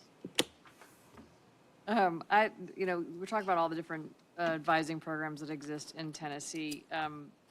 There's a need, obviously, for us to have students that are prepared to walk into the walls of post-secondary. And I know there's huge focus at the state level for K-12 to make sure we're able to help motivate and inspire students, even at a very young age, down to middle school. I think a lot of the traditional advising programs don't do that. I know AIRS certainly does, but most of the other ones don't start until junior or senior year. The coaching model is only once students have entered into post-secondary. Right. For us, the volunteer mentor That's does K-12. the access piece, and then there's a pass over the summer. We start doing that summer melt work into post-secondary. Yes. So when you think about the master plan that we've talked about some today, and the master planning that Commissioner Morrison is doing, making those connections, I think, is really important for us to think about, is how can that happen at the K-12 environment as early as middle school, so that more and more students are prepared to step into the walls of post-secondary, take advantage of the coaching programs that exist there to help increase that completion, to then step into the jobs of tomorrow. And so as we think about that spectrum, let's not live in silos. Let's break down those walls and truly partner together to create that collaborative experience. So it's seamless for students. So it's having that experience to be on a campus after high school is something that a lot of kids don't get.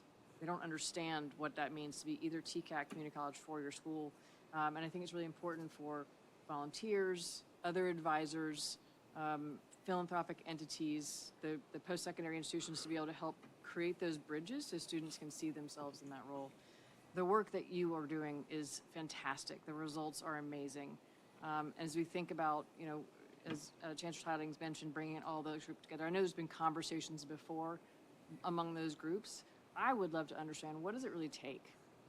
What does it really take for us to have that model in every single institution and be able to help connect every single student who wants to go to post-secondary to understand what does that cost? And I think that's part of what Treasurer Lillard was asking earlier.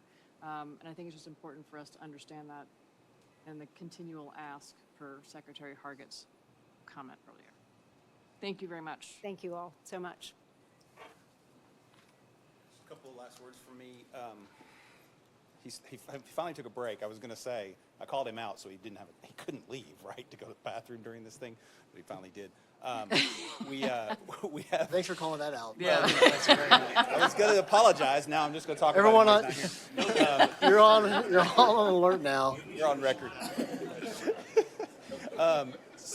Future presentations that I don't think we've checked the box here. I'd like to bring our university partners who are doing lots of good work in this space for their population.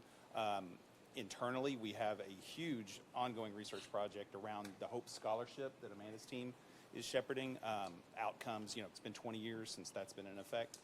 We have 2 or 3 projects around dual enrollment. You all know about the dramatic increase in dual enrollment recently.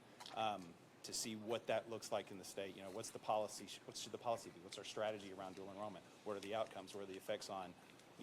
We already knew going in that dual enrollment students would go to college a whole lot more likely, right? But are they finishing? Are they getting the jobs that they want? I'm telling you, the TCAT dual enrollment, it's going to change the game. We're seeing it. You'll see some numbers on that. It's going to, with the bill the administration put forward a couple of years ago that increased that likelihood where a high school student can get a full TCAT credential before they graduate high school, it's going to make a huge difference in the state.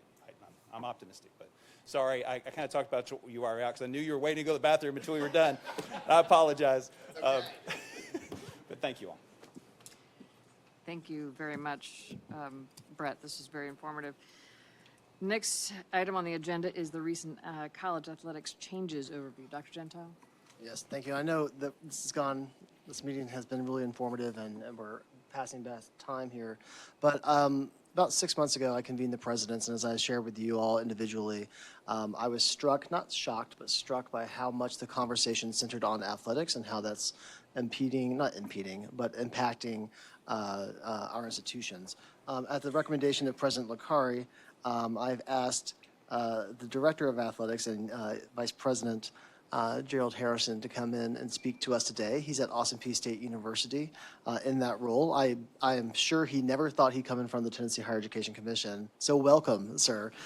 He has overseen a lot of transportation in his 6 years at Austin Peay State University, leading the governors into the Athletic Sun Conference in 2022, led the football program into the United Athletic Conference for the 23 season, and has helped the men's and women's basketball program transition to the new state-of-the-art F&M Bank Arena in downtown Clarksville. All he does is win, win, win, is what I read in his bio here. The athletic department's commitment to the Total Gov concept has seen his teams win 13 conference championships during his tenure, including 3 football titles during the past 6 years.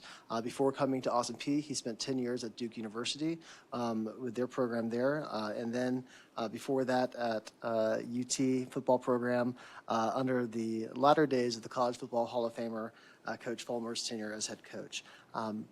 The reason why he is here today, though, is to talk through the changes that are happening in college athletics, and he is well positioned here to speak to those as he serves as the vice chair of the NCAA Football Championship Subdivision Oversight Committee and is a member of the Division I Council as well. Gerald, thank you so much for being here today. Thank you. I appreciate the opportunity to spend a little bit of time with you. You're right. I had no intention of coming in front of the Tennessee Higher Education thing. I said, there's so many other ADs that should do this. I said, Danny's doing all the winning over in Knoxville. Let him do it.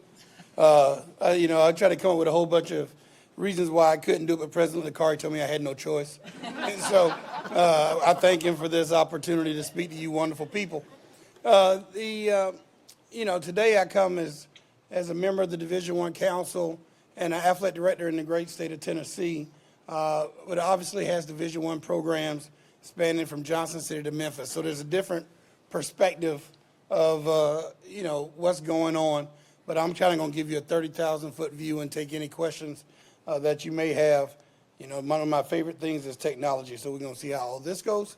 We'll move through this slide. But the first thing, you often hear things talk about the House settlement and exactly what that is and how did we get here. I thought that was important to start with today. The historic settlement that we're working on right now that won't be finalized till April 7th is the date. We'll talk about that in a little bit. The NCAA and all its members, which is all of Division I, will have to pay nearly $3 billion in retroactive compensation to current and former student athletes for past not allowing them to work, not allowing them to use their name, image, and likeness. The payment structure for each institution will be distributed over 10 years, and so it's a percentage of what we would get from our NCAA revenues every year that we would just no longer get. Every school has a different number. The more money you get from the NCAA, the larger that number will be. So that's a definite impact and revenue that will be lost to schools that will go pay for this. There's also a lot of key changes that will come through this. Revenue sharing, we'll talk a little bit about roster management and other things. How do we get here? Honestly, it's probably, I'm very candid with saying, putting our head in the sand. There was plenty of opportunities where we saw this coming with the Eddie O'Bannon case, who was a player, student athlete from UCLA, who sued the NCAA regarding not being able to use his name, image, and likeness or getting money from a video game and not being able to sell the jersey and get money. That's how we got here, which led to some antitrust cases because we prevented student athletes from working and earning revenue, which was obviously now hindsight being 2020 was a really bad decision. I think the NCAA has a legal reputation. They're kind of like the Washington Generals. When they play in the Harlem Globetrotters, we don't win very often right now. They'll get so mad at Indy that I said that. No, so we start talking about revenue sharing. From an FCS program, mid-major programs, you can distribute up to $2.5 million annually after this settlement is over with. For our friends that are larger institutions, Power 4, FBS programs, they can do up to $20.5 million in revenue sharing. There's additional opportunities that will come out of this for student athletes. Austin money, which some schools are already doing. That is money that can be paid directly to student athletes who achieve high academic standards. The max on that is $5,900. And then cost of attendance, which you guys know a whole lot about. For every institution, it varies, but you can get the cost of attendance payments as well. So these are things that will come out of that settlement if the judge agrees on April 7th. Our roster caps, right now, our baseball team, this is the one at Austin Peay, we have 40 student athletes. Some have more student athletes that are on the roster. Baseball will be limited to 34. So you won't have a scholarship limit anymore. You'll just have a roster limit, how many people you can carry on your roster. Our football team has 115 members. Some of the Power Fives, they carry 120, 125.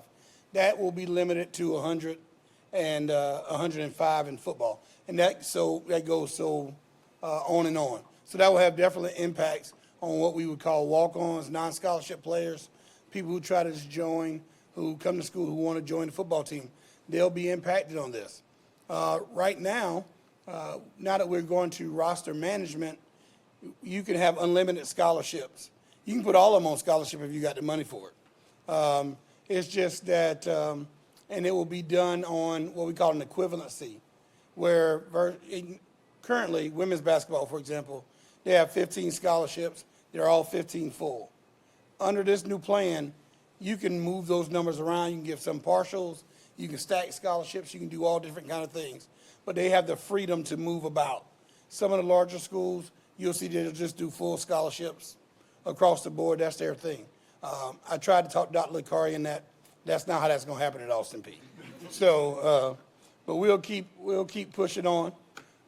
So what you're afraid you'll hear a lot, and it's one of those things that's really bad PR, is the opting in, opting out statement.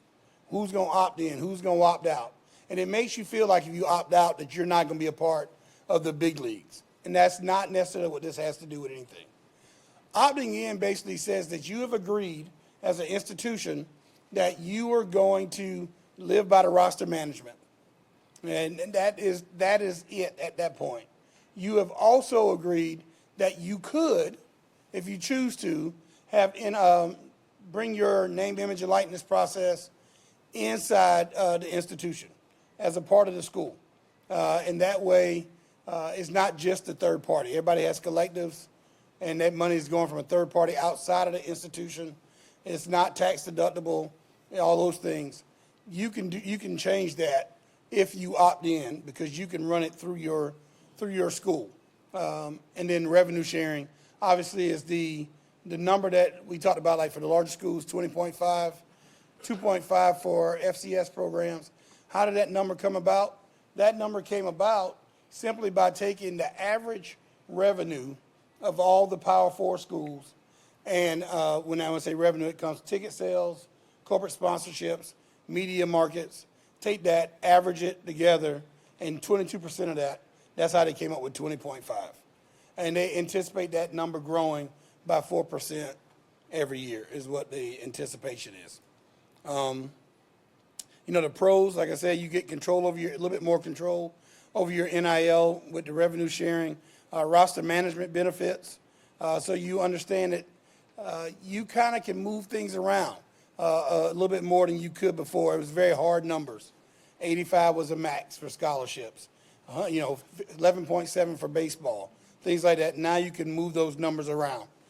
So that does provide scholarship opportunities at times for students, athletes that may not have had it, or students, you may get some form of a scholarship, some form of aid. Increased support for student athletes as well. One thing that comes in with this is mental health, mental and behavioral health, insurance that will last for our student athletes past the time that they play. So it doesn't end when their time's over with. You'll have an extended period of time, which is probably going to be like 2 to 3 years after they finish playing, that you will still be, schools will still be on the hook to make sure that they are, they're taken care of, because sometimes injuries show up later in life. Cons and challenges of opting in that everybody's going to have to face regardless. It's been talked about unionization, employment status for student athletes. That is still going to be a huge thing that's being discussed. It's being discussed at the national level. Some of the senators there are taking that up, and the NCAA is working with them, trying to figure out where we're going to land in that situation. Financial feasibility. Depending on what, some schools are going to have to make tough decisions on whether you can do everything that is listed in opting in. So that's out there. If you opted out, there's not much you got to really do. You can just stay still. I usually believe in the thing of you get better, you get worse. You don't stay the same. But if you opt out, you don't really have to do anything. You just stay the same. Your scholarship limits stay the same. Nothing really changes for you. You just don't have the opportunity to bring that NIL and that revenue sharing platform to your school. And then there's no mandate to do that to fully fund scholarships as well.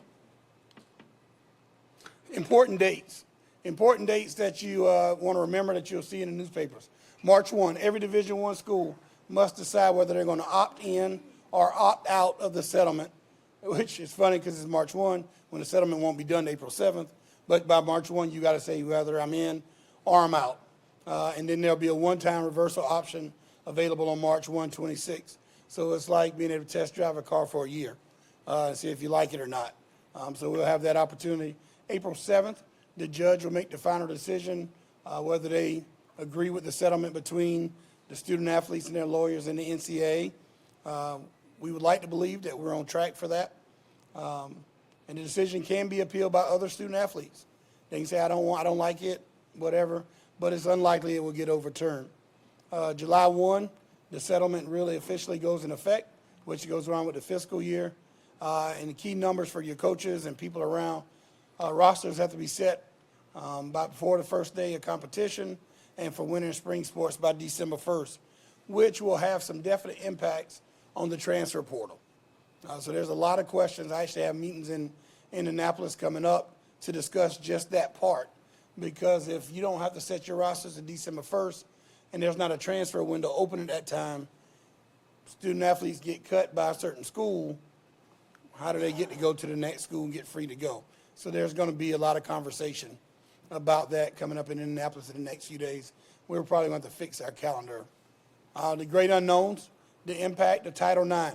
The judge that is here in this case has said point blank, I'm dealing in the law in this settlement. I'm not dealing with the Title IX part. The Title IX stuff will fall on campuses and institutions to deal with. I'm not doing it from this bench. So we don't really know how that's going to impact, and we're still getting guidance on that.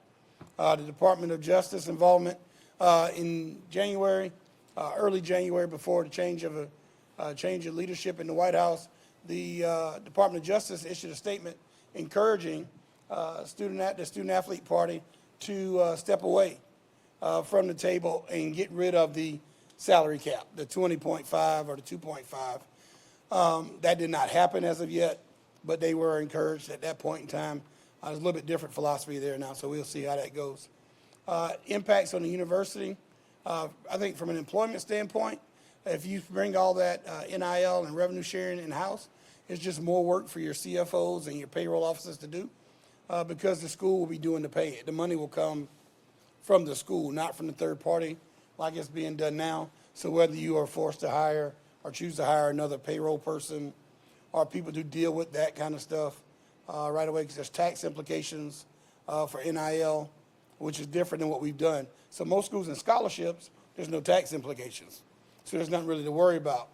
But now, with those student athletes, if you're getting NIL or any of these additional payments that are not directly related to academics, you're going to have to pay tax on it. So tax documents got to be issued.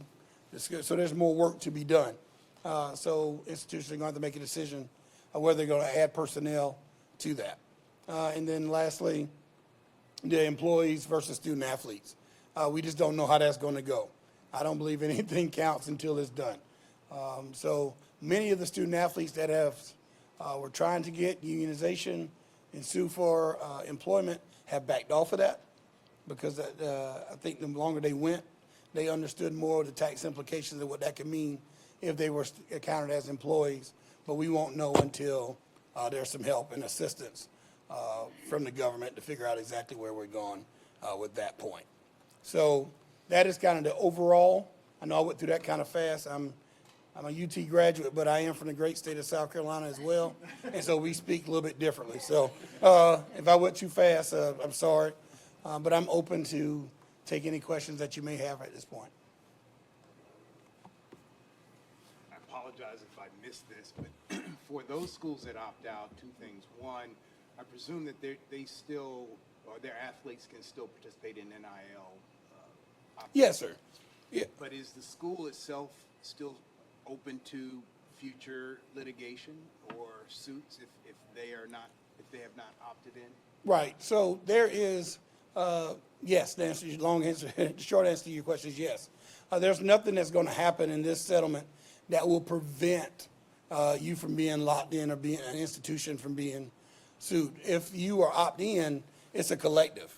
You opt out, those institutions are kind of on their own with whatever legal battle that they may have. But so that is a risk if you opt out of this in that situation. Quick question. How are conferences reacting? Are they going to be requiring institutions that are in the conference to opt in or opt out? How much play does the conference have in institutional decision-making here? Yeah, great question. A lot. Every conference is a little different. Some conferences right now have already come out as a whole and announced that they're opting in as a conference. The Coastal Atlantic Conference did that recently. On the other side, the Ivy League said we're all opting out. So conferences are, we've done straw polls in our conference at least 6 times in the last 3 weeks on what everybody's going to do. Conference makeup has a lot to do with that, though. Our conference, for example, we have a large number of private schools and public schools, basketball-only schools, and football-playing schools. So there's a lot of different mentalities. I do believe that you'll start seeing some conference structures change based on the results of opting in and opting out. But some conferences will have talked about making it a requirement that if we're in this conference, you will have to opt in or opt out. So that is definitely going to happen. Any other questions for Mr. Harrison? Thank you very much. Appreciate the overview. Appreciate it. Thank you. Okay, our next agenda item is the capital process formula. Paul Marshall, Senior Director of Facilities and Planning and Preparedness, can provide an overview. Paul Marshall, you're in charge. Good afternoon, Madam Chair, Dr. Gentile, members of the board. I know we're pressed for time, so I'm going to make this fast, so hold on, but stop me if you got questions. I think everybody's seen this in their packet. So just really quickly as background, in the November Commission meeting, Chairwoman Scarlett asked us to look at, or actually, I guess, directed Dr. Gentile to then ask us to put together something that would be a numerically driven, formulaic approach to capital outlay. So the intent of this is to provide an alternative approach that would be very flexible and predictable and go into that. So let me see if I can figure out how the capital, okay, there we go, that's it. So the current model, as everyone is sort of aware, is based on a current rubric that evaluates consistency with these state goals. It's also maybe could be called a subjective review, which does from time to time cause items to shift in priority order. So the formula model, which is what we're looking at, would be the alternative to the current model, it would be more predictable. The institutions, as we've proposed, this is just a working framework, the institutions would be able to accrue allocations annually, and then they could proceed when they had funds in hand. We've looked at some predictions, and based on a 10-year average of what has been appropriated, most of the projects that we have looked at now that are outlay projects would all be able to be fundable within a 5-year rolling cycle. So we've looked at 3 definite data points that we could use as metrics, and they are the share of the operating budget, the 5-year enrollment trend, and the total E&G area. I'm happy to go into those if you want, but I think everybody can read and see what they're based on, and we can sort of talk about those, but they are annually defendable and defensible data metrics. So there are some considerations that aren't, confined by those models, and that is that, for any of the models, the institutions would be able to proceed whenever they were ready. And it's important to note that there could be the option for the State Building Commission, THEC, the administration, and the General Assembly to have a review process for that. So the 10-year capital outlay funding history, we looked at the past 10 years of capital outlay funding, and it comes to roughly $2.55 billion in the past 10 years. That does exclude the $950 for the TCATs and the $250 for TSU. But using that, we broke it down as just divided by 10 to get roughly $255.5 million per year to use as the basis for our formulas. And so that's what you have in front of you there. Basically, the 4 columns are the 4 ways we could look at it. The middle 3 are the 3 metrics, and the far right would be the average of the 3. It's important to point out very quickly that on the 5-year enrollment history, because of TBR's predominant enrollment, there is a slight movement towards giving them more percentage, whereas if you look at the E&G space in siloed, that preference is UT. So that as a quick overview of that, that's what we have. So this is an example of what one of the 3 metrics in isolation, just looking at the share of the operating budget, might look at. Basically, you take the $255.5 million per year, you divide it by the percentages based on that metric's percentages, and you apply that, and you get the amount per institution per year, and that just accrues year after year. The capital project formula, so that's just to look at sort of what has been funded in the past. So just to give you a context, over the past 10 years, the average university level project was $39 million for capital outlay. Community college was $16 million, and a TCAT was $28 million. But it's important to note that in the proposed model going forward, regardless of which metric, if any, is decided upon, the institutions would be able to supplement that outlay funding with local or institutional funds or donations or gifts or whatever to make up that gap in funding. So the advantages of the formula model, it would provide significant flexibility to the campuses. It would also provide much greater predictability, both from an outlay planning perspective, but also from a development perspective. The state would still maintain flexibility to vary capital allocations and appropriations annually. And obviously, this could potentially mitigate future shortfalls from inflation. And it might, if implemented, eliminate the perception of projects not being prioritized because of a potential current rubric that might be viewed as subjective. The limitations, however, the state policymakers may choose to be able to retain that ability to decide on what projects go forward. It would also sort of remove the state's ability to prioritize based on state goals. It's worth pointing out that the formula that's based on E&G space only could potentially incentivize a holding on to space that might not be in the overall interest of the institution. It also needs to be considered that a projected growth in enrollment might not be fully captured by this, so that could produce a lag in facility space as necessary, and that's also reflected by the final point there. The formula's-based outcome might not reflect future facility needs as well because of looking at these in silos. So very quickly, to cap up and finish up, we've looked at a number of states that are surrounding us as to see what they do. It's worth noting that of the states we interviewed, no other states are using a formula to predict outlay. or to assign outlay. They are using formulas for capital maintenance, but not for outlay. So that's worth noting. The other states, most of the states determine the priority and they sort of assign that to the campuses. And it's worth noting that Tennessee was one of the top, or is in the top 10 nationally for percentage of public capital appropriations in a total state support for higher education, according to SHIO. So with that, I know that was fast. Any questions? I don't have any questions. I'm curious to know, as you develop this framework or idea, have you been working with what are the president's thoughts on this sort of effort? So we gave the outline to Dr. Gentile, and perhaps you want to comment on that, sir? Yeah, I would. Thank you. Thank you, Paul. Wonderful presentation. Just as a general reminder, this first came to us as a proposal of an idea, I'd say, back when Focus Act was first determined, and we were trying to figure out where to go with capital at the time.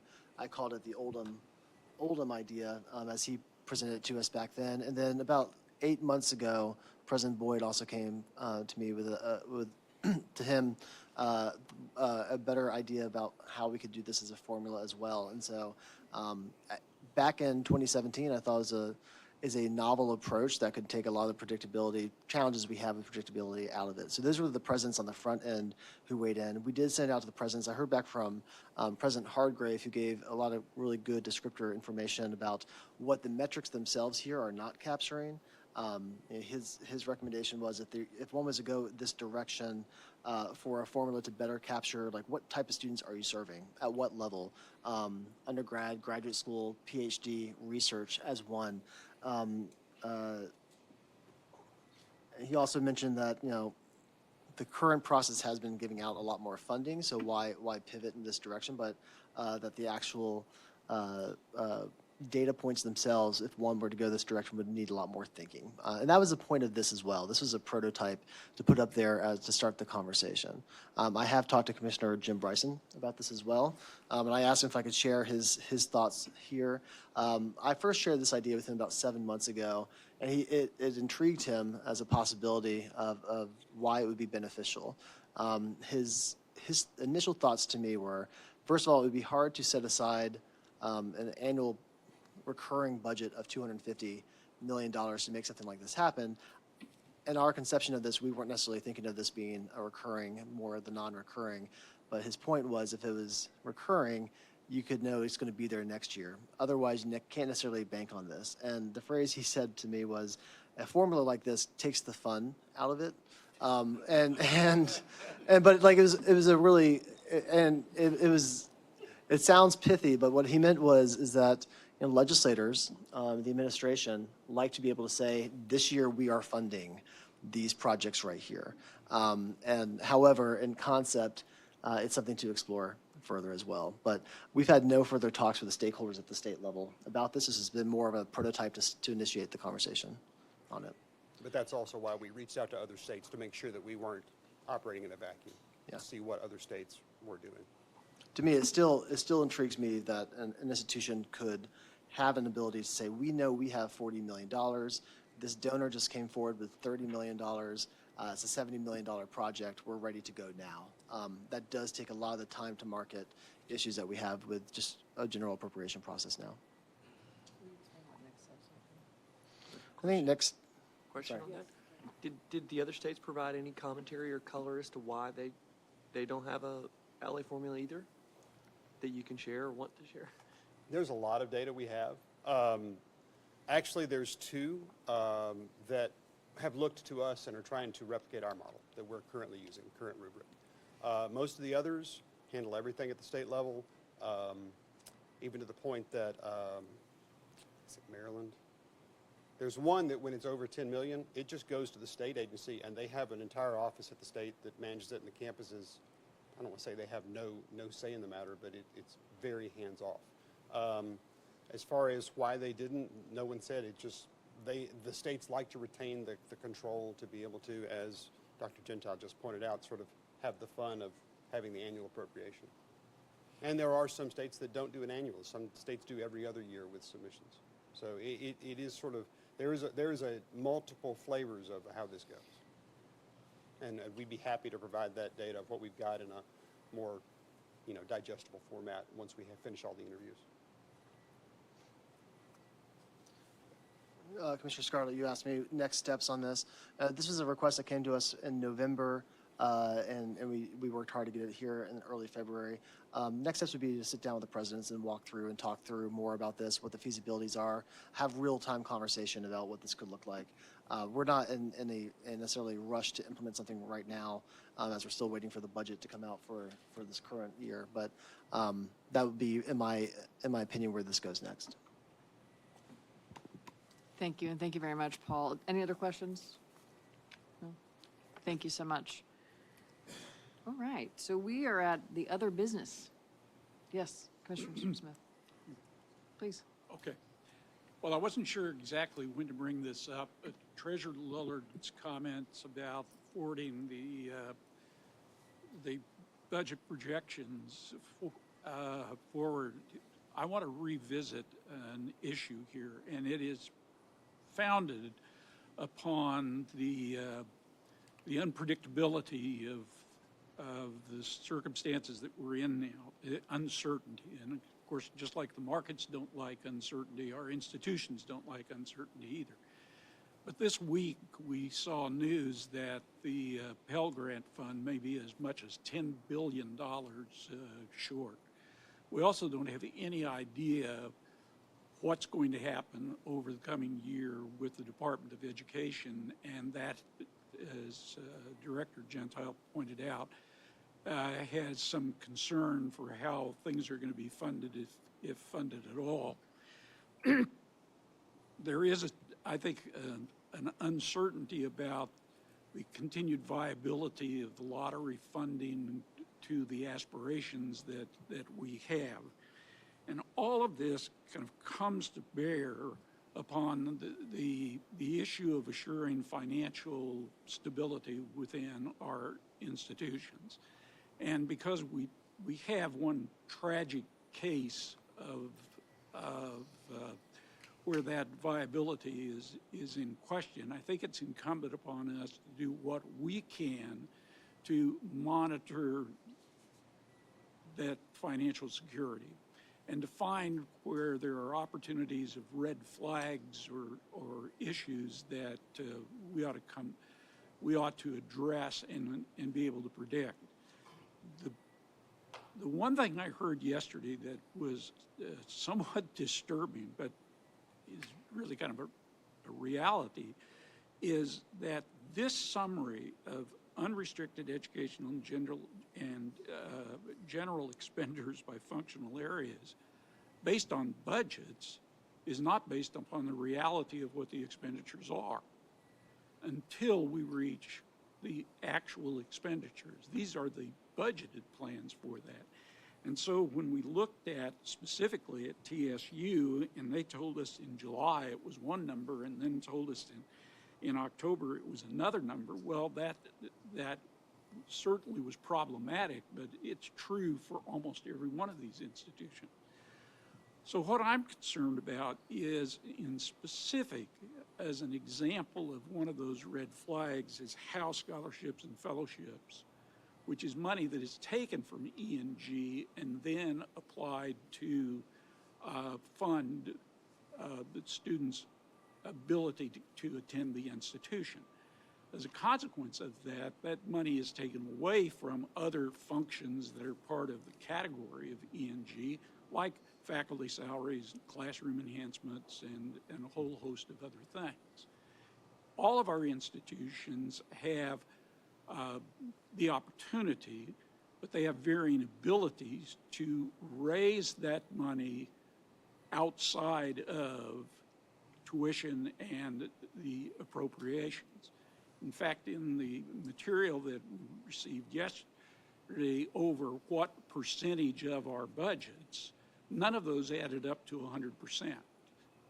When you took just tuition and you took the state appropriation, there was about 10% of the expenditures that are made up for by other resources, whatever those revenue enhancements may be.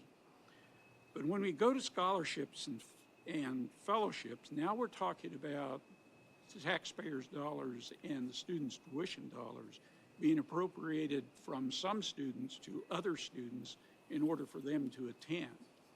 And that can erode, not only, if not monitored, the overall quality of the institution and the capacity of the institution.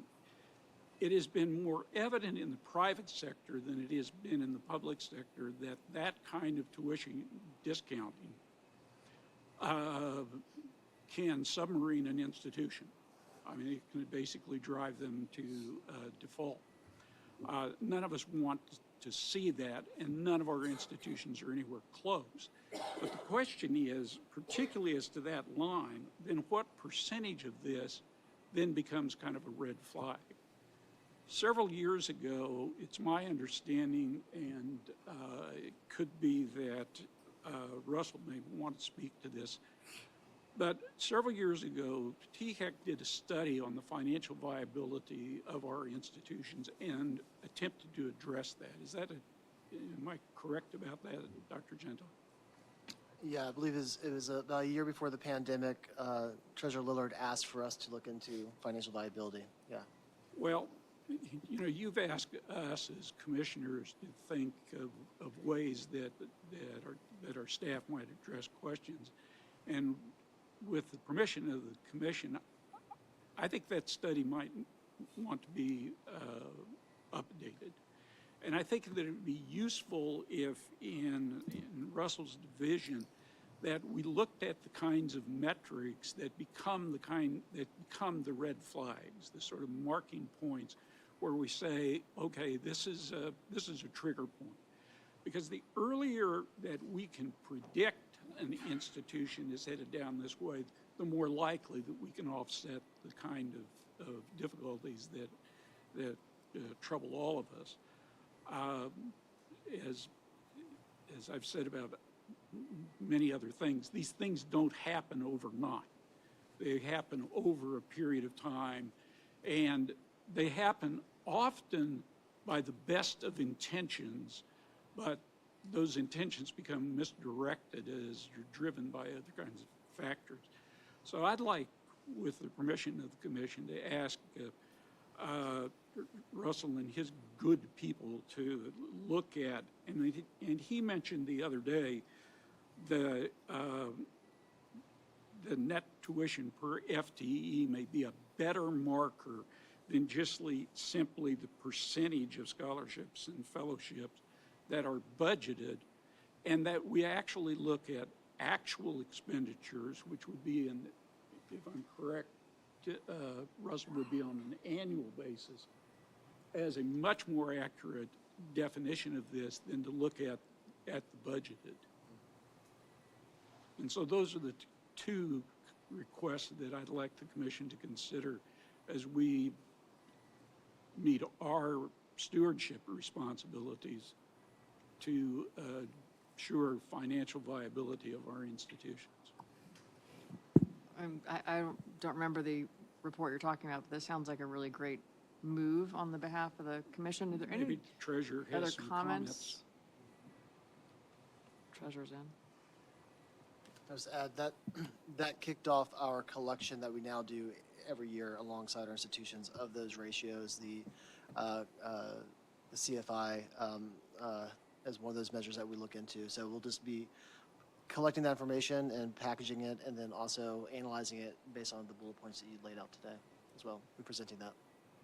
And just to kind of add on to that, are you also requesting, seems like I think I would want to request, are there any other opportunities for us to think about red flags? So whether that is scholarships or anything else in that analysis to help us be better stewards financially? Yeah, I think I think Russell's Bureau may actually have some thoughts. I don't know this. We have not spoken directly about those issues. But simply collecting this data and passing it on and not making use of it for our purposes strikes me as a missed opportunity, if not a missed obligation.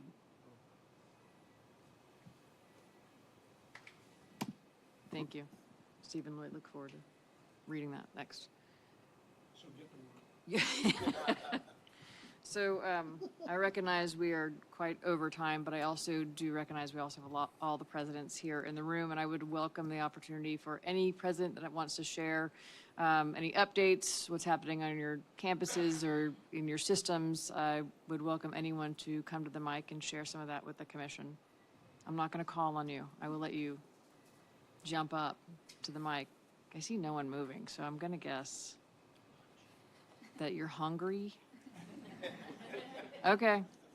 Thank you all Madam for- Chair? Yes. Madam Chair? Yes, Comptroller. Madam Chair? Yes. I'm going to call on somebody. Okay. President Tucker, you have stepped up to lead TSU at this time, and your institution is in a very precarious position, and this commission needs to hear from you. Will you please come share with us where you are and how things are going? Mr. Comptroller, unfortunately, President Tucker had to step out about 11 o'clock for another meeting that was competing, so he is not in the room. Well, thank you. I couldn't see that. What about President Noland? Is President Noland in the room?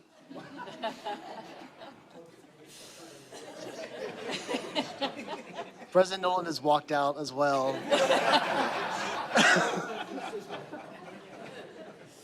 Okay.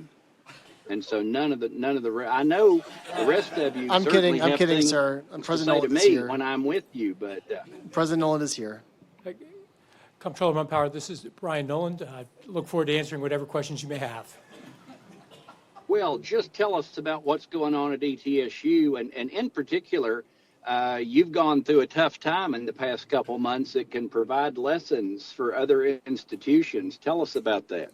Well, Comptroller, thank you for the question. And let me first start by thanking the individuals of this commission, members of the General Assembly, the Governor's Office, as well as the other presidents for the support that you've provided not only to our institution but the region. In September of 2024, we were impacted by the tragedy as a result of Hurricane Helene. At our institution, more than 7 students lost family members or loved ones, 2 lost their parents. We had more than 40 students who were displaced from their homes. We still have students that we transferred to the residence halls who are living in our residence halls because they had nowhere else to go. So as we look to navigate what is the foreseeable future post-Helene, just thank you for the leadership that you've provided. This is a region that lost in high schools. It's a region that lost elementary schools. I'm chair of a hospital system that lost an entire hospital. From a training perspective, if you're a student from Unicoi County and you're an aspiring nurse, the hospital where you would have done your rotations no longer exists. So it's going to take years, if not decades, for us to rebuild, but really would like to thank the institutions, and I speak not only for us, but for TCAT at Elizabethton as well as Northeast State, because all of Northeast Tennessee was impacted by Hurricane Helene, and we, once again, thank you for the support that you've provided in the months that have ensued. And thank you, Dr. Noland. I mean, as somebody who lives in Upper East Tennessee, and I'm in Upper East Tennessee right now, as you point out, the cleanup is going to take a while, and that's the physical cleanup, not the life cleanup. So many people have been affected, and the way you reached out to your university community again, I think is a real model for if something like this were to ever happen in another community. Thank you. Thank you. Thank you, Dr. Nolan. And thank you, Comptroller. Anyone else that anyone would like to call up? Well, with that, we will adjourn. It concludes our agenda. Our next official meeting is May 15th. There's nothing further. We are adjourned.